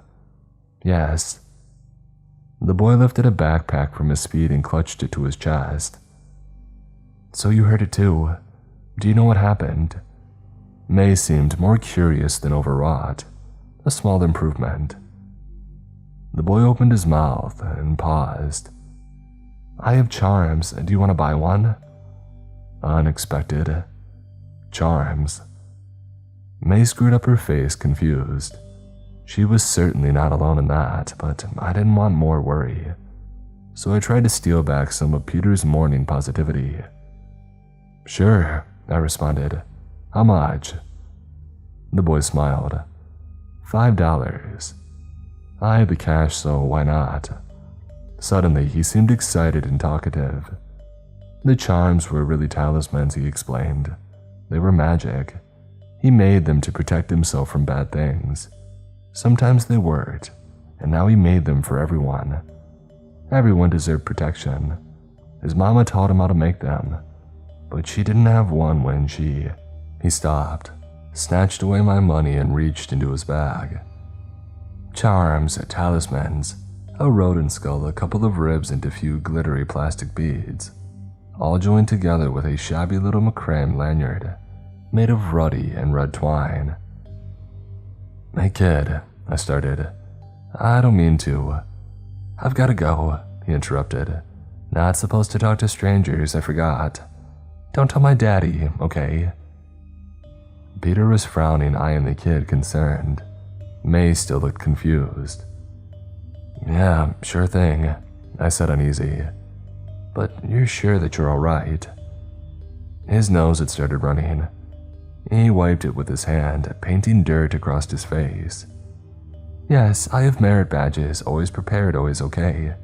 Don't tell though if you see him. I'll get in trouble." He smiled awkwardly, stood and shouldered his backpack, and he started walking away. We let him go, even as a mental argument raged on Peter's face, and I kicked myself for not asking about the marshmallow effigies. If only afterward that I mentioned the color of the twine, the similarity. May swallowed whatever nascent misgivings she had, turned to resolve instead. "I forget it, weird kid, I don't know. Can we just go to this Xanadu place?" Peter nodded grimly. He led the way up the mountain into a pool nestled in a bowl of bald rock and gold-leafed birches. The water steamed ghostly and inviting, and all of the morning seemed soothed away by the warmth of it. We sat in silence for a while, May close to me as Peter reclined opposite of us. "It's funny," he said finally. What is?" I asked. Nothing. Just wonder why you two never, I looked at May, who caught my eye and flicked her vision back to Peter. "Ah, you're shipping us?" she asked, blushing despite her sarcasm. "You look good together is all." "Oh, Peter's congratulating himself for picking attractive friends," I quipped. "Well, I didn't hang out with you two because you're nice." May splashed Peter and he laughed, ducked beneath the water. May shrieked as he got one of her feet and kicked at Peter, chirped for help and laughed. I grabbed her to keep her from going under, felt the pretty warmth of her. Gosh dang it, Peter. When he surfaced, he was laughing more, and then he stopped. "Oh, hi." May and I turned around and saw a pair of boots, drab khaki trousers, and a green jacket embroidered with a badge. "Sorry, I didn't mean to bother you." His jacket said R. Brooks across the chest. The park ranger that the boy's father was talking with, I guessed. He was youngish and clean-shaven, a pleasant smile playing across his face. "Something wrong, officer? Because look, I've been coming to this spring since I was a kid and I've never..." "Oh, no, you're fine." He stared down at Peter and loomed above us. "I'm looking for someone. A Boy Scout, because we saw him not too long ago." "A Boy Scout, maybe." Peter rose from the water, grabbed a towel, waved May and I down as we began to rise with him. "I think I can show you where we saw him from the overlook," Peter offered. The ranger's smile never wavered. His expression didn't change. He just said, "Okay." A moment later, May leaned toward me and whispered, "I didn't hear that guy walk up. Maybe he's a ghost." "You think they would let him retire at least?" Unfinished business. You can't ask for better job security. May chuckled and then after a while said, "Hey, what Peter said. He's an idiot. A hopeless romantic. He owns a copy of the Notebook in hardback, you know." She grinned. "Oh, did he borrow it from you?" "I would never give my copy away." May was close, very close. Brown eyes and wet hair. "He is an idiot."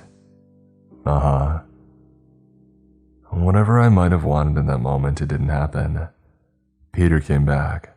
May pulled her legs off of mine and gave Peter a "don't start" kind of look. Peter shrugged.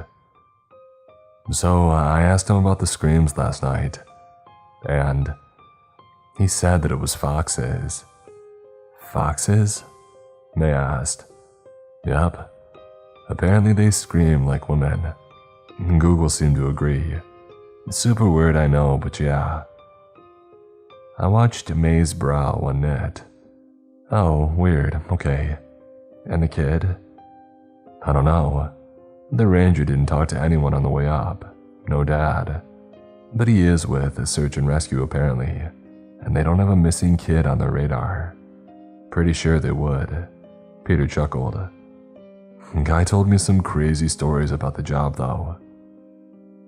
Peter promised to regale us around the campfire later on, and an hour or two later we were on our way back to camp, feeling lighter, singing, joking, laughing as the sun sunk low and cast our final mile in long shadows. May was the first to see camp. "Oh, what the heck?" All of our things, coolers, bags and boxes, pans and plastic cups, everything but the tents were all arranged in a circle around a gray-brown lump on the ground. I shined a flashlight as May reached down for the lump, and then she yelped, "Ugh, bugs." It was a dead raccoon, an old, deflated mass of matted fur, hollow eye sockets, a muzzle clean to the bone. "If this was that weird kid," May grumbled. She was livid, seething, tearing around our camp and searching. And we checked for missing things. Nothing gone as best as we could tell. A bit of strangeness made somehow expected weight against everything else. Once the raccoon was buried and out of sight, May began drinking in earnest. Peter lit up a joint and I cooked hot dogs on skewers as a shared silence began to fall. We fought against the unease. I tried to joke about it. But then as night settled, Peter made good on his promise to tell us about the ranger's stories. He was clearly having fun with it, adding little embellishments, pausing dramatically. A doormat at the edge of a cliff with a single pair of empty boots. An abandoned school bus, where every seat was covered in what looked like human bite marks. A missing couple's camera showing their last few days alive. Okay, that one seems tragic, but creepy. May was getting into the stories. It wasn't creepy until Ranger Brooks started noticing something in the photos. 2 eyes in the distance, a figure among the trees. There were 4 days of pictures in that camera, and in almost every one, a mountain lion hiding in the background. They didn't notice. The search and rescue never found the bodies. "Yeah, well, screw that," May shouted. "Nope, nope, nope." Peter turned in early in the night and told us to look through our photos just in case. He smirked and May threw something, and then we were alone, drinking, playing truth or dare and feeling the conspiratorial pull of a possibly bad decision. "Jack, it's your turn." "Truth. Oh, you wimp. Okay, let's see. Earlier today when Peter said, well, about us, what was your first thought?" I watched her watching me close. Her truth was a dare, wasn't it? I leaned into her and made a possibly bad decision. One that I could blame on the whiskey. One that she had reciprocated. And then for a moment, we weren't friends. We were whispering in my tent. taking off clothes and trying and failing to be as quiet as we erased the day with something that felt inevitable. Afterwards, we lay, cramped enough to still feel intimate, a tangle of limbs soft and affectionate. I kissed along her chest and stopped at the locket that I had given her for Christmas years before. Something delicate that looked something brutalistic from a distance, like her. The sound of our breathing, the wind outside the tent, the crickets, the snap of a twig, an uneasy silence and a dozen little thoughts to fill it. Now the stories were getting to me, I reckoned, crowding out the notion that I had just gotten with a friend was something less complicated, a touch of fear growing. But we were alone, safe, and as I reached for the tent zipper, May reached for me and asked what I was doing. "Oh, it's nothing, just paranoid. I just need to." I unzipped the door. Opening the flap, I gasped. May screamed and scrambled for the fabric to cover herself. I backpedaled away from the door. The boy stared. "Oh, what the heck? Get out of our camp!" He was inches away from the tent, crouched and leering, unmoving, silent. "Kid, get lost, Jesus!" His eyes moved from me to May. He inhaled a long breath and spoke. "Now I lay me down to sleep. I pray the Lord my soul to keep." I heard the zipper of Peter's tent. May was shouting, swearing. I was paralyzed, watching the boy's lips wordlessly mouth. "If I should die before I wake, I pray the..." He stopped. Eyes went wide and he screamed. Peter came running. The boy was faster as he darted off into the woods. May shook, hugged her arms around me as I tried to grasp for one normal thought. "Oh, okay," Peter, flashlight in hand, shielding his eyes from two naked friends. "Try not to look, but guys, what the heck was that thing?" I searched for clothes in the shadows, reliving the moment of the boy's scream. Not scared or angry, alarming, shrill, and feral shriek. The kid," I stammered. "He was right outside my tent." "That was the kid? The Boy Scout?" Peter barked, incredulous. "I thought that it was an animal. He ran away on all fours, Jesus." I was glad that I hadn't seen that, but the image still crept into my mind. The boy ambling away, wild limbs bent in the wrong places. Peter searched the woods attentively as I tried to convince May and myself that the boy was harmless. He was just a kid. Weird, but not threatening. Peter lent me his knife after we had settled down. A security blanket I wondered if I could ever bring myself to actually use. He said that he would call the ranger station again in the morning. May slept with me in my one-person tent. Uncomfortable, lovely, warm, whimpering in her sleep as I tried to slow my thoughts. Eventually, I must have slowed them enough to drift off. I awoke in the morning alone in my tent. Peter was talking to someone in an officious tone outside. "Well, take your time then, I guess. Thanks." A pause. Unbelievable. When I joined them, May half smiled at me, better than avoiding eye contact, something that I had fretted over on top of everything else. "What's going on?" I asked groggily. Peter huffed and unscrewed the cap of a fresh bottle of whiskey. "Bottle shop wanted 500 extra to come out here on short notice." 500? What the heck is happening to the world? "The auto shop." May sighed. "The truck won't start. Probably that kid. I was wanting to get out of Dodge, but..." "Yeah, what about the kid? The ranger station?" "They didn't pick up," Peter responded, abandoning the pretense of boozy coffee. He pulled straight from the bottle and May beckoned for him to share. "Anyway, nothing weird this morning apart from the truck." All good, I guess. And Peter, about last night. His scowl thawed into a mischievous grin. Last night? Oh, for Pete's sake, May cut in, shaking off the chill of the liquor. He obviously knows that we weren't having a naked hang, Jack. We screwed. Peter and I. I'm going to choose not to feel weird about it. I'm gonna drink. And Jack, we're not gonna do it again. Unless we do, in which case, you aren't gonna let me feel weird about it, either of you. Modern women, Peter answered, amused.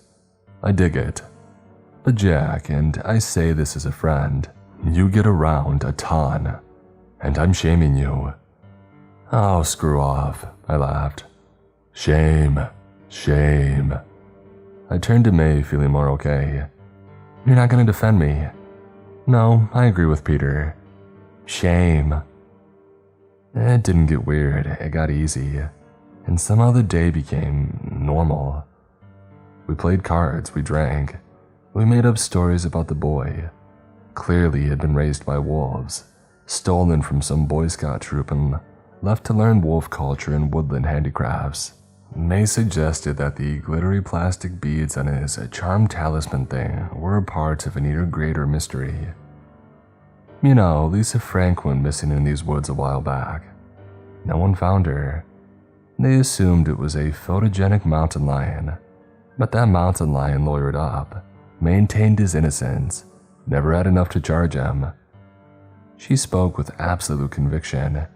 Peter tried to look somber. I smiled. Lisa Frank, the Unicorn Notebook Company. She was more than her products, Jack. May said, deadpan, flirting with condescension. Peter drizzled a bit of bourbon on the ground. Thug Heaven is always so greedy. Lisa Frank. Thug Heaven. Man, we lost it. We laughed more and more, cackling maniac laughter that felt so easy. May kissed me as Peter left us for a moment, giddy and effortless, lips like a memory. And then she looked at me as if searching for an exit door in my mind, quizzical and earnest. I gave her my contented vacancy in return. Afterwards, we didn't talk about her leaving, didn't talk about feelings, we reveled, made all of our misgivings into something ephemeral and endlessly unimportant. The day dragged comfortably. The branches sagged overhead, drowsy and nearly bare, leaves falling, tickling disjointed seconds away. At one point, Peter had called Corinne. We howled at her, to her, a pack of drunken idiots waiting for the normal world outside of our camp to return. And Peter didn't tell her much. She seemed happy. And then dusk fell, and 100 shadows reached from distant trees. That evening, we tried to make up ghost stories around the campfire, doubling down on our effort to control our smothered unease. The fear of the stories was ours, something narrative and expected, grim and grisly, but still lighter than the unknowable dark mustering beyond the firelight. I got up to pee once, staggered out, clumsy and babbling to myself. I must have put down my cup, though I don't remember. I remember the sloshing jerk of the trees around me. I remember thinking of my two friends. I drank more and started to feel wrong. My body hummed, drooping and sickly receding into the gravity of my chair. Jack, you okay? No, yeah. I've just got to lie down for a bit. I was in my tent, fumbling with the zipper, cold, shivering and sinking into the ground. I heard laughter, Peter's warm bellow, and then nothing. A cold tent painted in silence. The firelight was gone and my sleeping bag was hungry, digesting me as a mountain lions prowled outside, and the tent breathed a languorous rhythm. Jack, is that you? Whispered distant phantom words. A dream, a shriek, a muffled sound. The hush of leaves. Somebody, please. The groan of heavy, naked limbs. An echoed laugh.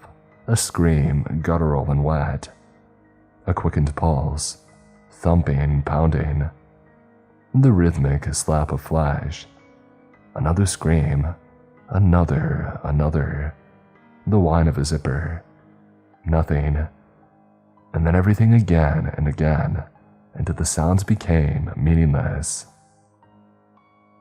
I woke the next morning to barbaric light and a splitting headache, and silence. I waited, burying my dream from the night before, or at least trying to. It was foxes again, I told myself. Drunken, screaming fox dreams, that's all. I went to May's tent first and called her name, unzipped her door. Empty. She wasn't there. She had gone for a hike, gone for kindling, gone to breathe the mountain air, the scent of pine and moss. She'd be right back. When Peter didn't answer either, I felt relieved. It meant that they were together. I had been foolish, drunk and anxious, nothing more. I unzipped Peter's tent. I hadn't noticed his boots sitting side by side, tucked underneath his rainfly, but I felt the vertigo, an illusory cliff. I had fooled myself into seeing a doormat, and I looked no further. Peter. Peter! My voice carried, echoed off the tree trunks, and died in a whimper. Peter was there, pale skin, swimming in blood. Too much. His belly was ragged, a dozen clotted punctures, 100 too many. His eyes were open, staring, as if lost in a thought that I couldn't fathom. The screams had been real. Not foxes, a friend dying badly as I spun drunkenly into sleep. And that meant May. She wasn't there. Hers was the first voice I remembered as the silence in the night became something horrific. Jack, is that you? I felt sick. Where was she? Was she afraid, dead, or worse? I had no way to know. Only a multitude of half-certainties, vague images of anguish hidden amidst the voyeuristic pines. It took hours to hike to the nearest ranger station. Quiet time to think ruefully and see her face in every distant clearing. A ranger named Jansen told me that they hadn't received a call from Peter. Not after the first night and not after the second. I told her about the kid, about Ranger Brooks, and every detail that I could remember. Brooks? There is no Brooks that works in the park. I tried to remember his face, but I couldn't. It blended indistinctly with something plausible but far from firm. Even now, I search my memory for that face, but nothing. The following day, I was told that the likely motivation for Peter's death was money. His wallet was missing and so was mine. I'll admit it is strange that that's all they took. Jansen's boss said those words so easily. It was Jansen who recognized the pain in my eyes and returned it with sympathy. That's all they took. May was still missing, a hole in me that grew with each passing day. And I was the one who told Corinne about Peter. I told her over the phone I'd listened to her break after the disbelief bled out of her. She loved Peter, and Peter was going to be a good dad, a perfect dad. I wanted to see that so badly. But as Corinne wept and asked her questions, all I could tell her was that, I don't know. Why would they kill him? I don't know. Did he make someone mad? I don't know. Who did it? I don't know. Why did they let you go? That question bothered me for a long time. Why did they let me go? I wasn't special, I wasn't pure, I was chosen. After describing my recollection of that night to the Rangers, they sent me to the hospital for a drug screening. By then, my blood alcohol was 0. I tested positive for cannabis as I knew that I would, but I had also tested positive for ketamine. I had wandered into the woods alone. I must have put down my cup to pee, and then I felt wrong. It meant that somebody was there inches from me, silent, hiding, waiting, and predatory, and I had felt safe. A month later, Corinne gave birth to a healthy baby girl. a fatherless girl with Peter's easy smile. By then, my persistent calls to the ranger station were met with faltering patience and thin courtesy. They were still looking. May's parents would be their first call, but I would be their second. But I never got that call. It's been 14 months. This Christmas, like my last one, fell hollow without them. I visited Corinne and Vivian a few days ago. I gave Viv a plushie, the dad from Bluey. I didn't know that it would make Corinne cry, but Viv chewed on its nose, and for a moment, everything felt normal. And then last night, I had a moment of hope. There was a plain envelope in my mailbox with Jack written in big black letters across the front. A part of me saw May's handwriting there. Jack. My stomach bounded. I opened it quickly, savagely, and found two things inside: a thumb drive and a locket. The thumb drive was filled with files of videos, and as I played the first, I was transported. Oh, come on, you're gonna love it. It's called Cherokee Stew. Oh, so it's a Cherokee recipe. It could be. I mean, it's got venison and corn. Maize, I guess. What the heck, Pete? You can't just call something Cherokee Stew because it has deer meat and corn in it. Hey, what's wrong with that? It's a good name. And it's delicious. May, Peter, and me from a distance. There were dozens of videos like it. The ghostly grayscale of night vision, the clarity of day through a telephotic lens. 2 nights of oblivious us in the myopic comfort of our campfire's light. We were safe. We always were wrong. I watched them all one by one. At night as we slept, they would creep out from the woods and sit around the ashes of our fire. They moved our things, drank our water, ate our food, and listened to us sleep. They never spoke. The boy and the cameraman, but they worked with chilling, silent purpose. And then I got to the video of that night. May didn't scream at first. She thought they were me, and why wouldn't she? They came with duct taped and coarse robe, left her to wait as they made their way to Peter. I still can't answer Corinne's questions. I don't know why they killed him. I wish that I could unknow how. That video had ended with me, still as a corpse, whimpering quietly in some hallucinatory nightmare. I might have screamed if I knew what they had done to May before they came to me. They watched me as her distant muffled screams mingled with their breaths. And I don't know why. I don't know where they took her, and what they did after her. I see her constantly because I need to hope, but I don't know if she's alive or dead. I know nothing, or I knew nothing. As I waited for the police to come for the thumb drive, as I began writing this, hoping that someone might offer some reason for any of it, as I ironically began to clean her locket to purge something horrible from something sweet, I looked at that envelope again. In my foolish hope, I had seen May's hand in ambiguity. She knew my address, it made sense. And then the theft of my wallets made sense. They didn't want money, they wanted me, and I don't know why.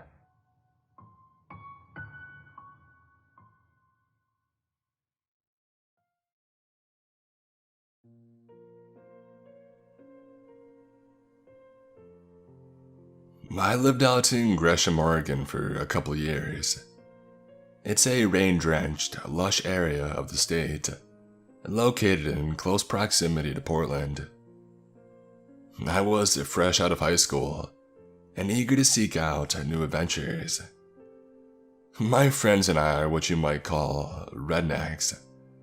Mind you, not the type that enjoy watching NASCAR on the lawn sofa, but more the type that love the outdoors. Whether it be fishing, hunting, camping, trail riding, shooting, blowing stuff up, off-roading, or just having a bonfire, we loved it all and spent the majority of our time doing it. We frequented many beautiful locations around that area, including Mount Hood, Mount Bachelor, Goat Mountain, Larch Mountain, the Lolo Pass, and 1,000 Acres, among countless others. But undoubtedly my favorite place was Wildcat Mountain. Back then, Wildcat was the best. It is an old, rather secluded logging mountain located just outside of Sandy, Oregon. Anyone who is familiar with the area will likely have heard of it. There are a few scattered residents there, but they are few and far between. The mountain itself was pretty rough, with mostly old dirt roads and crumbling stretches of broken pavement. A lifted 4x4 truck or Jeep is definitely recommended for those attempting to traverse it. The mountains once played host to countless parties and massive bonfires, with hundreds of people in attendance. I can't even count the amount of drunken fiascos I've been a part of up there. The remote location of the mountain allowed for loud gatherings to occur, while being mostly unheard by locals. The cops also seldom patrolled this area simply because it is so large and difficult to traverse. This of course made it the perfect party spot. Unfortunately, the mountain was recently closed off some time back. A massive old tree was fallen directly on the road that leads to the main trails. The dang thing has got to be at least 15 feet around and weigh a couple of tons. Most people said that this was in response to a 20-year-old girl getting alcohol poisoning up there and not being able to reach the hospital in time. It's tragic, really, but I never did find a conclusive answer. Whatever the reason, the mountain now remains mostly inaccessible to the public, unless you've got a vehicle that is capable of climbing over that monstrous tree. Recently, I was reminiscing about all the good times I've had there over the years, all the forgotten memories with good friends. However, one night in particular stood out to me. It was towards the end of the Wildcat Mountain days, and it still unnerves me to this day. The day started out much like any other. It was a Friday, and I was looking forward to getting off of work and enjoying the weekend. It was early springtime and unseasonably warm for that time of year. After texting some of my friends, we decided to head up to Wildcat and have a bonfire after we were off work. I finished out the remainder of my day and texted my friends Eric and Chris. We decided to meet up and gather supplies for the night. Chris worked for a shipping company who always kept a large supply of pallets on hand. Eric and I met him at his work and loaded up several broken pallets into Eric's truck until it was full to capacity. We then headed out to collect our guns and some ammo before departing. I texted Andrea, another friend of mine, and asked her if she wanted to go too. She agreed and told me she was going to bring Brittany and Megan along too. We met up with the girls an hour or so later and proceeded to head out. Eric drove his Chevy Silverado, and Chris and Megan went with him. Andrea and Brittany rode with me in my Jeep Wrangler. We arrived in Sandy a little after 6 that night. We stopped by the gas station and the liquor store to purchase our essentials for the night, and after refueling, we were back on the road. By the time we had arrived on the footroads of Wildcat Mountain, the sun was beginning to set. Andrea and Brittany had already begun drinking their fruit-flavored vodka, and I could tell that they were already getting a little tipsy. I rolled down the window to feel the cooling mountain breeze as we rode deeper into the mountain. Partway up, Brittany began begging me to stop the car so she could pee. I gave her a hard time about not going when we were at the gas station, but eventually I agreed to stop after she had threatened to let loose on my back seat. I pulled the Jeep over and Brittany and Andrea hopped out and headed into the woods to the right. Eric pulled his truck up behind me as Megan also hopped out to join the other two girls. I pulled the handbrake before stepping out into the brisk evening. I decided that I might as well go too, as we still had a little bit further to go before we had reached our destination. I began to relieve myself in front of my Jeep, while looking around at the forest around me. Luckily for us, most of the snow had melted already, but trace amounts could be seen in the ditches alongside either side of the road. I took a deep breath of the chilling, damp mountain air, and felt my soul revitalize. The air of nature has always just seemed so calming to me, and it is a most welcome departure from the polluted, stale air of the city. Below us, the pavement lay cracking and obviously quite neglected, even more so than the last time that we had been there. The forest stood silent, with only the occasional sounds of bird calls breaching the rumbling sound of my engine. I scanned the mesmerizing scene until something on the edge of the road caught my eye. In a tree about 30 yards in front of me on the left side of the road, there was something dangling from a tree about 20 feet up. It looked like a rucksack or something. Hunters and campers often string their food up from trees to try and prevent attracting bears, but this one was right at the edge of the road. It would have been a terrible place to camp, let alone to hunt. My headlights just barely illuminated the bottom of it, but it was too difficult to make out what the object actually was. Luckily for me, I kept a large spotlight with me that I could plug into the outlet to my Jeep. Thing comes in handy if you ever drop your phone out there and have no battery. I plugged it in and shined the beam upwards towards the object. At first, I couldn't comprehend what I was seeing, but soon I was stunned to discover that it wasn't a sack up there, but an entire deer hanging about 25 feet above the ground. Its head hung lifeless, and a massive hole was ripped in its stomach from which entrails, guts, and organs dangled out of. Blood and various fluids had soaked the dirt and snow below the tree. The antlers, which I had first thought to be tree branches, were broken and gnarled, an obvious sign of struggle. I looked around for an anchor line, but there were no visible ropes or ties securing it from anywhere, at least that I could tell.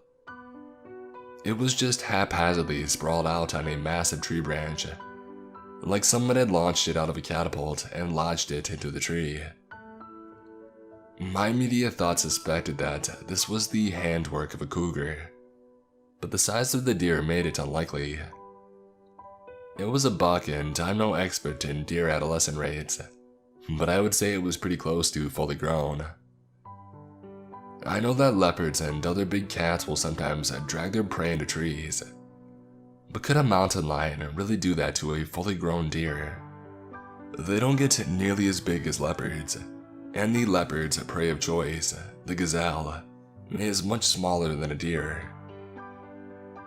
I called out to the other members of our group to come take a look. We all stood around and gawked at the scene for a few minutes. None of us had ever seen anything quite like it, and the grisly sight made me feel an uneasy sense of dread. I voiced my theory of the mountain lion to the others. However, Chris quickly shot it down with the same argument I had used previously. We thought perhaps it was a cruel joke or prank of some sort, albeit a messed up one at that. Serious banter was quickly replaced by jokes about serial killers, and my momentary dread began to subside.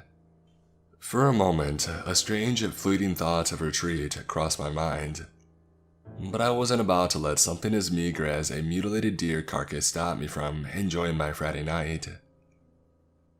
We all piled back into the rigs and proceeded further up the mountain, continuing onward as the concrete road gave way to that of a crude gravel one. Several minutes later, we arrived at the infamous fork in the road. The road straight ahead led to miles upon miles of more trails. The path to the right was the way we normally proceeded, but there was quite a substantial amount of snow on that path. After discussing our options for a few minutes, we decided to proceed to the right and attempt the snow to reach a normal spot. Eric pulled his truck around me and rumbled on to the right and into the snowy path despite our initial hesitance. He hadn't gotten more than 100 yards in when he began to run into trouble. His truck was suddenly stopped by the large snow drifts on the road. He went into reverse and crept backwards a few feet. He put it back in drive and attempted to roll forward, but with little success. He repeated the pattern several times before his back end began to sink downwards. With one last effort, he gunned it forward. Snow and slush flung out sporadically as his truck roared in an attempt to free itself. His truck shook back and forth, but soon the tires spun freely in the deep snow. He was stuck. Brittany, Andrea, and I found this all rather amusing as we looked down to Eric struggling to free himself. Eventually, he stopped moving altogether and waved his hand out of the window, signaling his distress. I flipped my Jeep around and began to back up towards him. The idea was to use my twin pair of chains to link our rigs, rear bumper to rear bumper, on the hooks while I pulled straight out, dragging them backwards down the trail.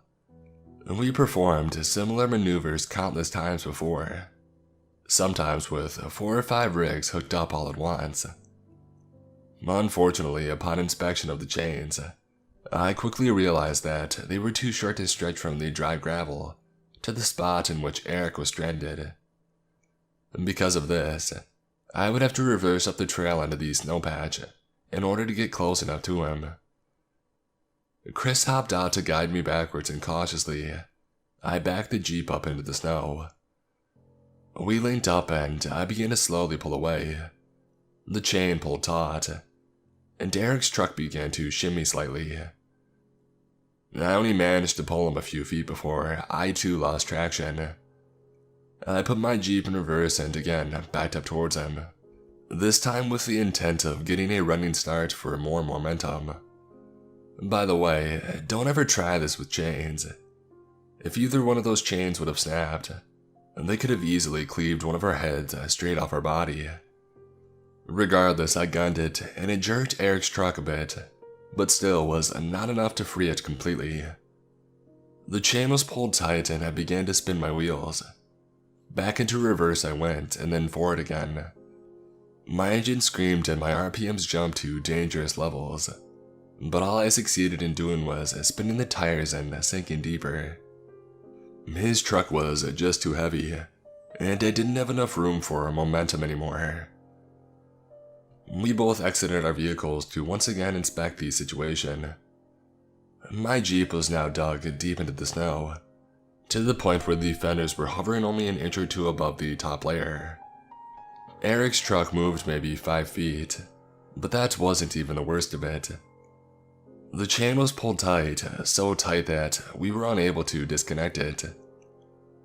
We were both stuck, now without the ability to leave.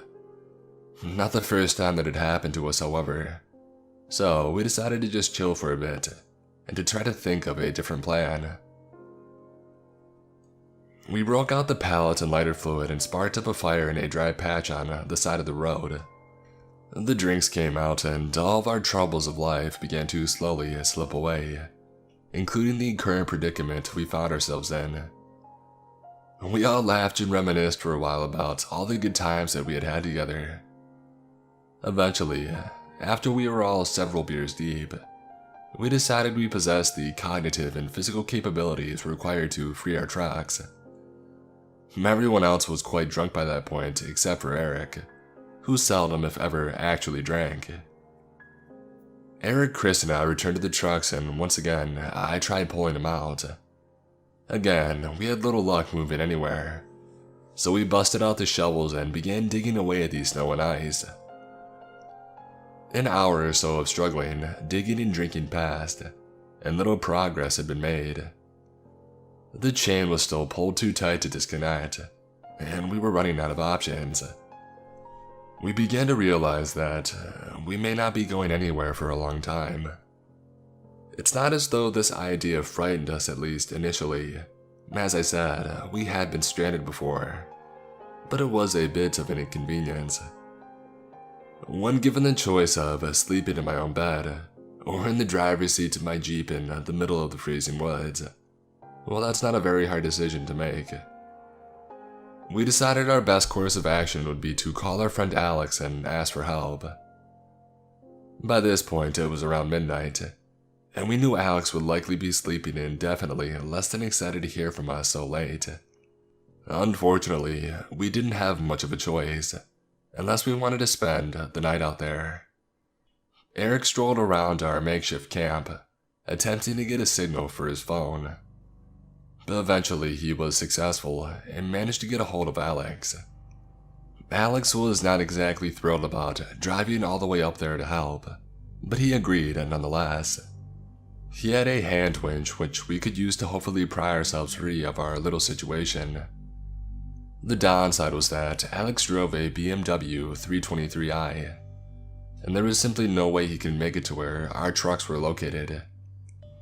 That meant that we would have to make the journey back down the mountain on foot, to the point where Alex could meet us, a good 3 or 4 mile trek at least. Before we had a chance to thoroughly discuss the plan, Chris rose up in a drunken stupor and began stumbling back down the road towards the bottom. I guess he felt inspired at the time because, next thing we knew, he had disappeared into the darkness. I decided that I had to follow, so I prepared myself to give chase to Chris. I grabbed my Taurus 44 Magnum from my Jeep and gave chase several minutes later. Better to be safe than sorry after all. Eric and the girls elected to stay behind and watch the camp, and so I headed out into the darkness alone. I began walking down the mountain in my slightly inebriated state. The environment away from the fire had gotten very cold, but luckily the alcohol dulled my senses to some capacity. I called out to Chris several times on my way, but he didn't answer back. It surprised me how quickly he had gotten out of earshot for me, but in hindsight, I hadn't left until several minutes after him. That or he was just too drunk to call back. Chris is a guy with an iron will, and once he sets his mind to something, you would be hard-pressed to stop him. And when he's drunk, that will increase at least tenfold. I walked down the mountain in complete silence for quite some time. By that point, it was probably at least 1 or 2 a.m., and the forest around me had fallen uncomfortably silent. It's strange. I was so used to this place being so loud and full of people and noises. But tonight, I was completely alone in the dark. The normal environmental sounds were non-existent, and the only sound I heard was that of my footsteps meeting the torn-up pavement and snow. Not even a single gust of wind managed to penetrate the dense canopy of the woods. It was so quiet, I could almost hear the sounds of my own heartbeat. Being alone in a dark forest at night is not a fun sensation. Obviously, there are no lampposts or artificial lights up there, but luckily for me, it was a full moon that night, which illuminated the immediate vicinity enough to travel without need of a flashlight.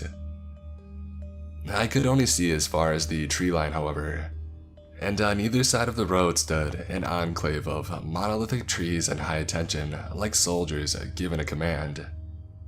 Seeing past them from the road was nearly impossible.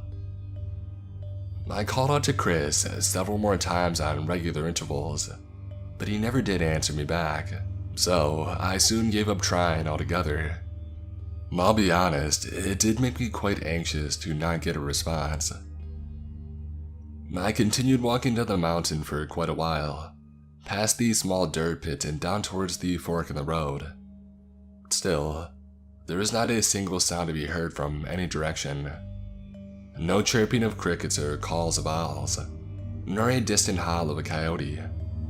Just silence.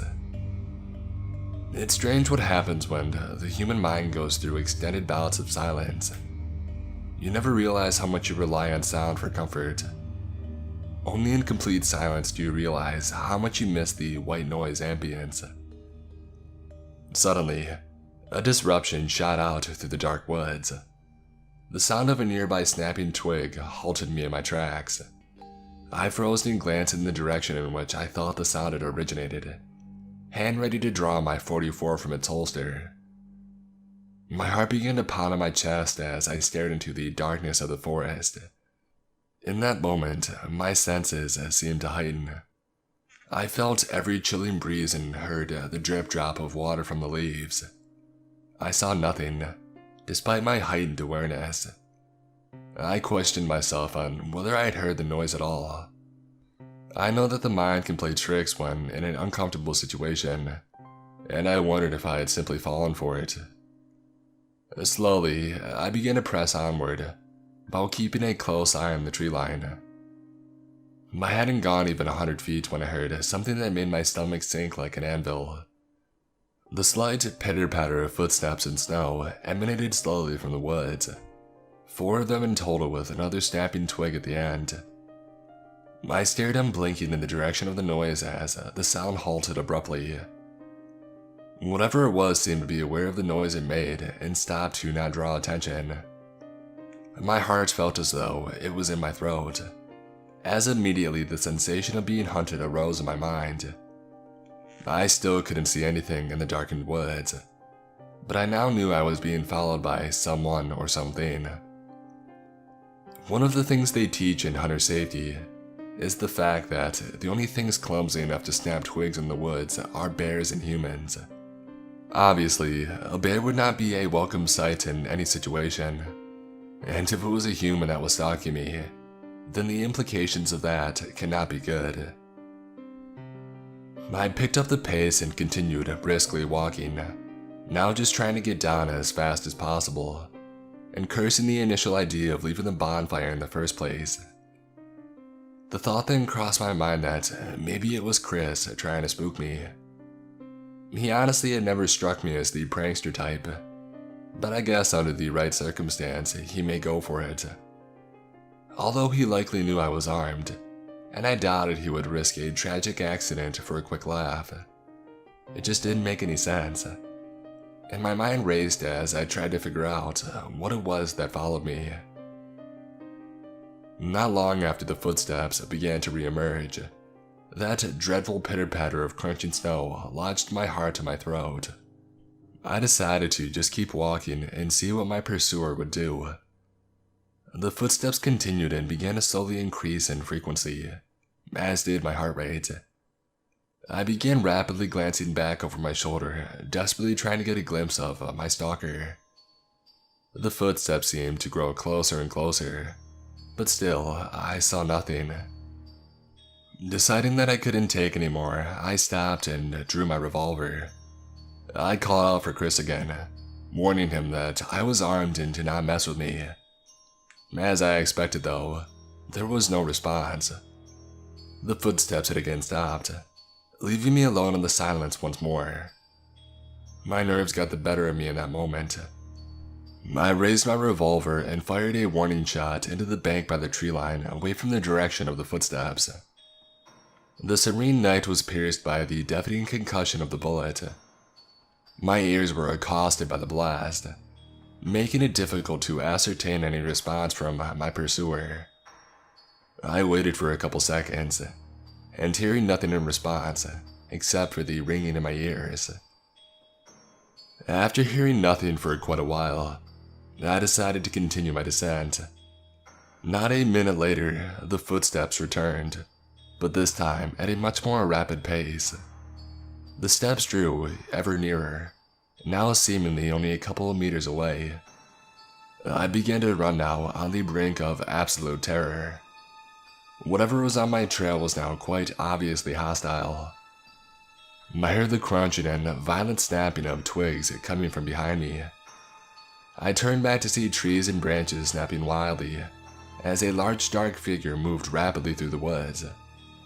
Whatever it was bipedal and massive. The thing had to be at least 10 feet tall. I thought it to be a bear.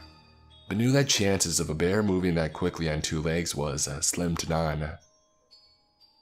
As I glanced back, my foot fell upon a patch of ice, causing me to slide and eventually come crashing down to the frozen ground below. Immediately, I whipped my head back up, aiming a quivering hand with revolver towards the woods. My heart thundered wildly in my chest, but the beast, whatever it was, had stopped. No more movement came from the woods.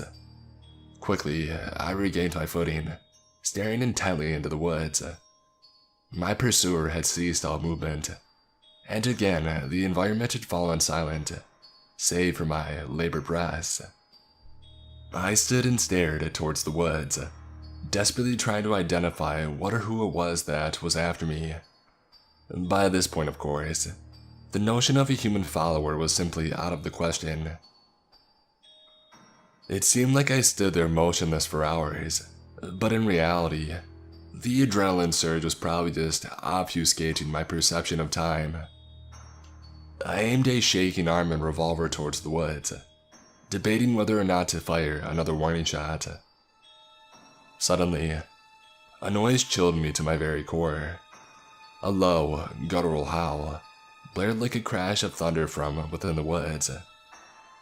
The noise was so loud it seemed to shake the very trees around me. It sounded almost like a howler monkey, but at a much lower octave and much more threatening. The roar made me tremble, and in my heightened frenzy, I forgot any notion of standing my ground and took off in a mad sprint down the decrepit road.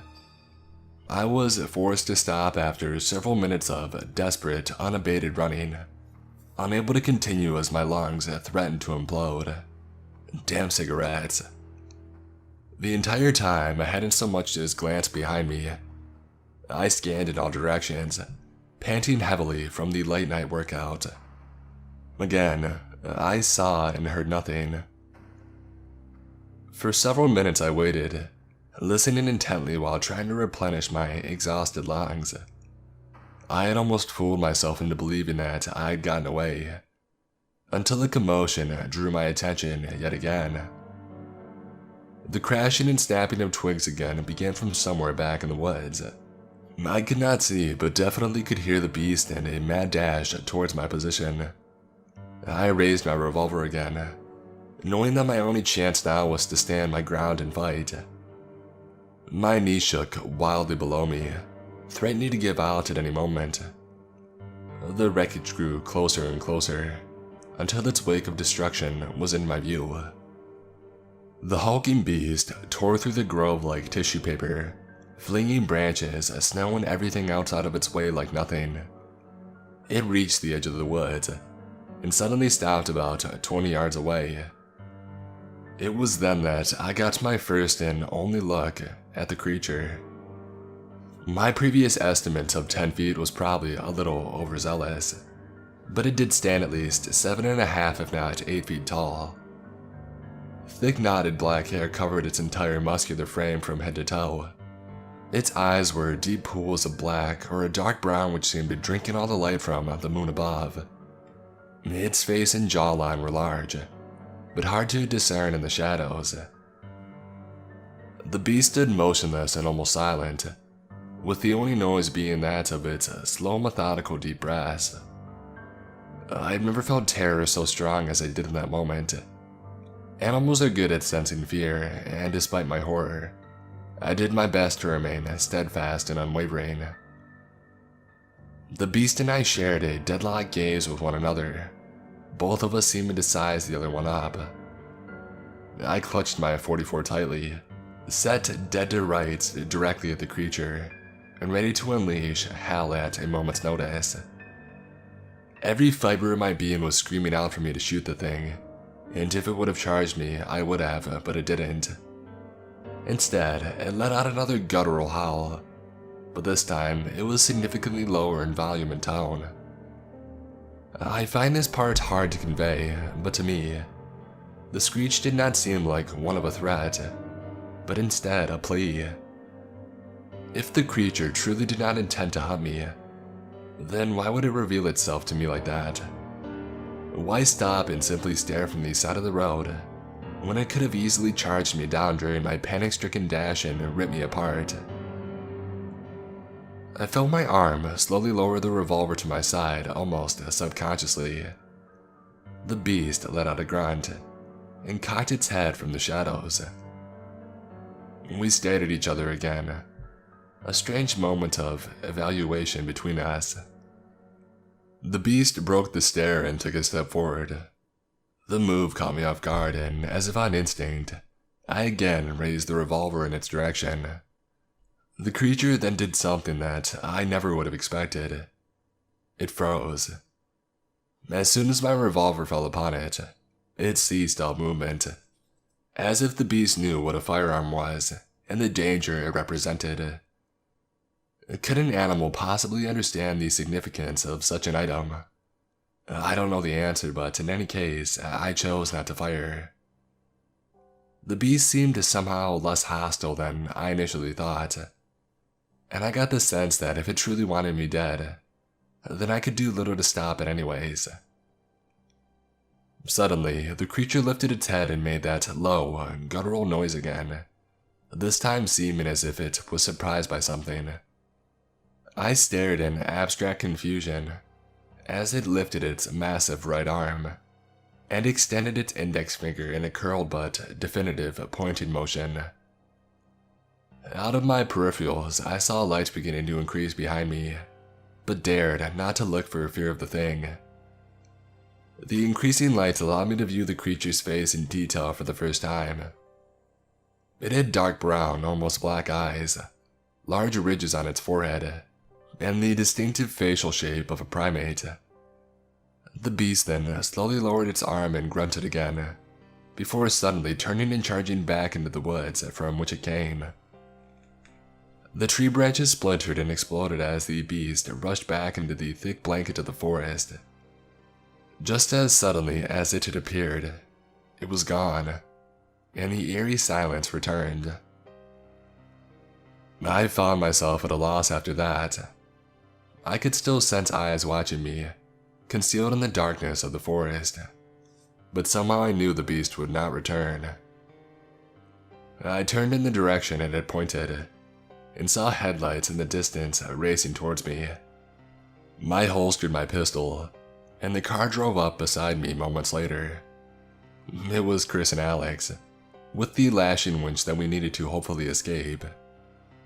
They greeted me as if nothing was wrong, but soon seemed to sense the shocked look on my face. I was clearly shaken from my encounter, and they could see it. They pried me for answers, but I didn't say much. I couldn't tell them. I would have seemed insane. I was severely hesitant to go back up the mountain, but I knew we had no choice. Alex drove his car as far as it would take us, but once we hit dirt, we knew that it would take us no further. We grabbed the winch and reluctantly headed back up on foot.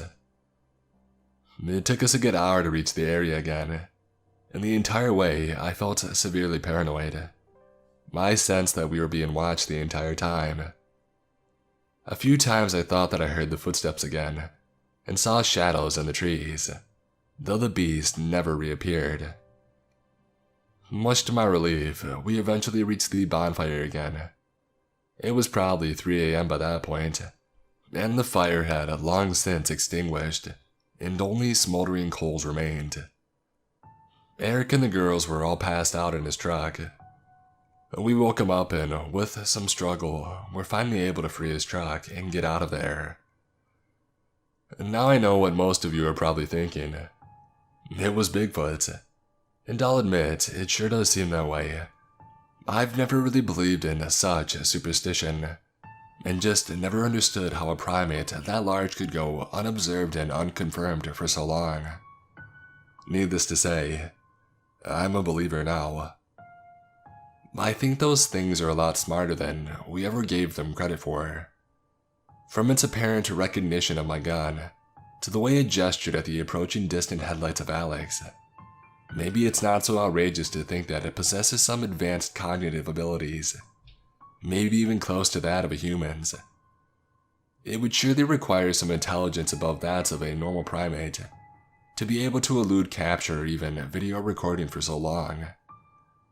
An animal of that size has to have no natural predators, at least not in these woods, and thus the only true threat that it would face would be that posed by the most dangerous animals of all, humans. I've always wondered to myself, and perhaps you've wondered as well. Thousands if not millions of people claim to have seen these creatures or interacted with it to some capacity. Why has no one ever shot one? The mere notion of bringing down such a beast for a promise of fame and notoriety has to get every hunter's blood pumping, not to mention the inherent lucrative incentive which comes stapled to it. Well, I can tell you now, as someone who came face to face with this supposed Bigfoot and had such an opportunity, I never would have felt right taking it. When I looked at that creature, I saw not a demon or a monster. I saw an animal, a primate just trying to survive. It could have hunted me down and torn me limb from limb with ease. Hell, it could have killed all of us that night. It had every imaginable advantage on me, save for the gun, and it didn't take it. It chose to instead confront me and scare me off. I don't know if it had anything to do with that deer in the tree, but maybe that was a macabre warning it had constructed. Perhaps it had a family nearby that it was defending, as primates do normally live in small groups. Who knows? Perhaps it knew that killing me would have meant others would come looking for it. I don't pretend to know exactly why it did what it did, but one thing's for sure. Had I pulled that trigger, I never would have felt right about it. Sure, I could have and probably would have received fame and notoriety from the media, but that's just not me. I have no doubt that there are other hunters out there who would not think twice about shooting it, but I don't want that on my conscience. As soon as that cat was out of the bag, others would hunt the rest of them down relentlessly, driven by the promise of greed and fame. It's how humanity has always been. Someone finds something of value, and the cockroaches swarm to ravage and cannibalize it until nothing remains. Killing that one creature would have doomed the entire species. I've never gone back to Wildcat after that night. It just doesn't feel right anymore. Plus, it's blocked off and near impossible to access except by foot. More importantly though, I came to recognize that that mountain is its territory, and it does not want intruders, and I don't want to try its patience. For those of you who would doubt my account, well then Wildcat Mountain waits for you. Feel free to prove me wrong, and take a midnight stroll up there anytime you desire and report back. I would not encourage anyone to go there, but if you are truly adamant, then I can't stop you. I myself don't plan on ever going back. Lately there's been one thing that's been on my mind though. Maybe the massive parties and tragic death of that girl weren't the only reason that Wildcat Mountain was blocked off by the cops. And maybe it wasn't even blocked off by the cops at all.